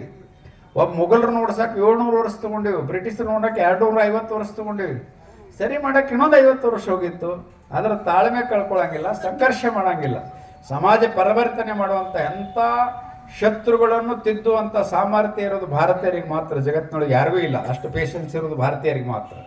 ಅಂಥ ಒಂದು ದೊಡ್ಡ ಸಂಕಲ್ಪ ಇಟ್ಕೊಂಡು ಬೆಳೆದಿರುವಂಥ ದೇಶ. ಸಂಘ ಮುಸ್ಲಿಂ ವಿರೋಧಿ ಅಲ್ಲ, ಸಂಘ ಕ್ರೈಸ್ತ ವಿರೋಧಿ ಅಲ್ಲ, ಸಂಘ ಜಾತಿ ವಿರೋಧಿ ಅಲ್ಲ, ಸಂಘ ಯಾವುದನ್ನು ವಿರೋಧ ಮಾಡೋಂಗಿಲ್ಲ. ಒಳ್ಳೆ ವ್ಯಕ್ತಿಗಳ ನಿರ್ಮಾಣ ಆಗಬೇಕು, ಒಳ್ಳೆ ಕೆಲಸ ಆಗಬೇಕು, ದೇಶ ಸುಭಿಕ್ಷ ಆಗಬೇಕು, ಜಗತ್ತೊಳಗೆ ಭಾರತ ಗುರು ಆಗಬೇಕು, ಜಗತ್ತಿನೊಳಗೆ ಸ್ವಾಭಿಮಾನದಿಂದ ಬದುಕಬೇಕು, ಜಗತ್ತೆಲ್ಲ ಭಾರತದನ್ನು ಅಳವಡಿಸ್ಕೊಂಡು ಬದುಕುವಂಥ ಒಂದು ಸಾಮರ್ಥ್ಯ ಬೆಳಿಬೇಕಾದ್ರೆ ವ್ಯಕ್ತಿ ನಿರ್ಮಾಣ ಆಗಬೇಕು ಅನ್ನೋದು ಕಂಡು ಹಿಡಿದಂಥ ಡಾಕ್ಟರ್ ಹೆಡ್ಗೇವಾರರು ಅಂಥ ಸಂಘದ ಶಾಖೆಯನ್ನು ಪ್ರಾರಂಭ ಮಾಡಿದ್ರು. ಇನ್ನು ಪೂಜ್ಯರದಾರ ಮಾತಾಡಿದ್ರೆ ಭಾಳ ತಕ್ಕೈತಿ, ಈಗಾಗಲೇ ಒಂದು ತಾಸು ಆಗಿರ್ಬೋದು.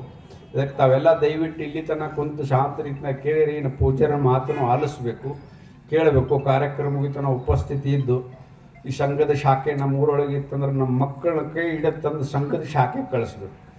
ನಾ ಇಷ್ಟು ಮಾತ್ರ ಗ್ಯಾರಂಟಿ ಕೊಡ್ತೀನಿ. ನಾವು ಎಷ್ಟು ದಿವಸ ಶಾಖೆಗೆ ಹೋಗ್ಕಣ್ಲ ಅಷ್ಟು ದಿವಸ ಚಟ ಮಾಡೋಂಗಿಲ್ಲ. ತಂದೆ ತಾಯಿ ಗೌರವ ಕೊಡ್ತಾನೆ. ಎಲ್ಲದಕ್ಕೂ ಇನ್ಶೂರೆನ್ಸ್ ಐತಿ. ಒಂದು ಬೈಕ್ ತೊಗೊಂಡ್ರೆ ಇನ್ಶೂರೆನ್ಸ್ ಐತಿ, ಒಂದು ಕಾರ್ ತೊಗೊಂಡ್ರೆ, ಒಂದು ಹೊಲ ತೊಗೊಂಡ್ರೆ, ಒಂದು ಏನೋ ಒಂದು ಫ್ರಿಜ್ ತೊಗೊಂಡ್ರು ಇನ್ಶೂರೆನ್ಸ್ ಐತಿ. ಆದ್ರೆ ಲೈಫಿಗೂ ಇನ್ಶೂರೆನ್ಸ್ ಐತಿ, ಕ್ಯಾರೆಕ್ಟರ್ಗೆ ಇನ್ಶೂರೆನ್ಸ್ ಇಲ್ಲ. ಕ್ಯಾರೆಕ್ಟರ್ ಅಂದರೆ ಚಾರಿತ್ರ್ಯಕ್ಕೆ ಇನ್ಶೂರೆನ್ಸ್ ಯಾವ್ದಾರು ಇದ್ರೆ ಅದು ಸಂಘದ ಶಾಖೆ. ಅಂಥ ಸಂಘದ ಶಾಖೆಗೆ ಎಲ್ಲ ಮಕ್ಕಳಿಗೆ ಆ ಶಾಖೆ ಒಳಗೆ ಇನ್ಶೂರೆನ್ಸ್ ಮಾಡಿರಿ. ಒಳ್ಳೆ ಮಕ್ಕಳು, ತಂದೆ ತಾಯಿ ನೋಡುವಂಥ ಮಕ್ಕಳಕ್ಕಾರು, ವ್ಯಸನ ಮುಕ್ತ ಮಕ್ಕಳಕ್ಕಾರು, 3-4 ಮಕ್ಕಳನ್ನ ಕೊಡುವಂಥ ಸಾಮರ್ಥ್ಯ ಬೆಳೆಸ್ಕೋತಾರೆ. ಪ್ರತಿನಿತ್ಯ ಶಾಖೆ ಒಳಗೆ ವ್ಯಾಯಾಮ ಮಾಡಿ ಆ ಮಕ್ಕಳಿಂದ ದೇಶ ಭಾರತ ಜಗತ್ತಿಗೆ ಗುರು ಆಕೈತಿ. ಆ ಗುರು ಆಗುವಂಥ ಕೆಲಸ ನನ್ನಿಂದ, ನನ್ನ ಮಡಿಲಿಂದ, ನನ್ನ ಮಣಿಯಿಂದ, ನನ್ನ ಒಡಲಿಂದ, ನನ್ನ ಊರಿಂದ ಪ್ರಾರಂಭ ಆಗಲಿ ಅಂತ ಹೇಳ್ತಾ ನಾನು 2 ಮಾತು ಮುಗಿಸ್ತೀನಿ. ಭಾರತ್ ಮಾತಾ ಕಿ ಜೈ. ಎಲ್ಲರೂ ಹೇಳ್ಬೇಕು, ಭಾರತ್ ಮಾತಾ ಕಿ ಜೈ. ವಂದೇ ಮಾತರಂ, ವಂದೇ ಮಾತರಂ. ಜೈ ಶ್ರೀರಾಮ್, ಜೈ ಶ್ರೀರಾಮ್.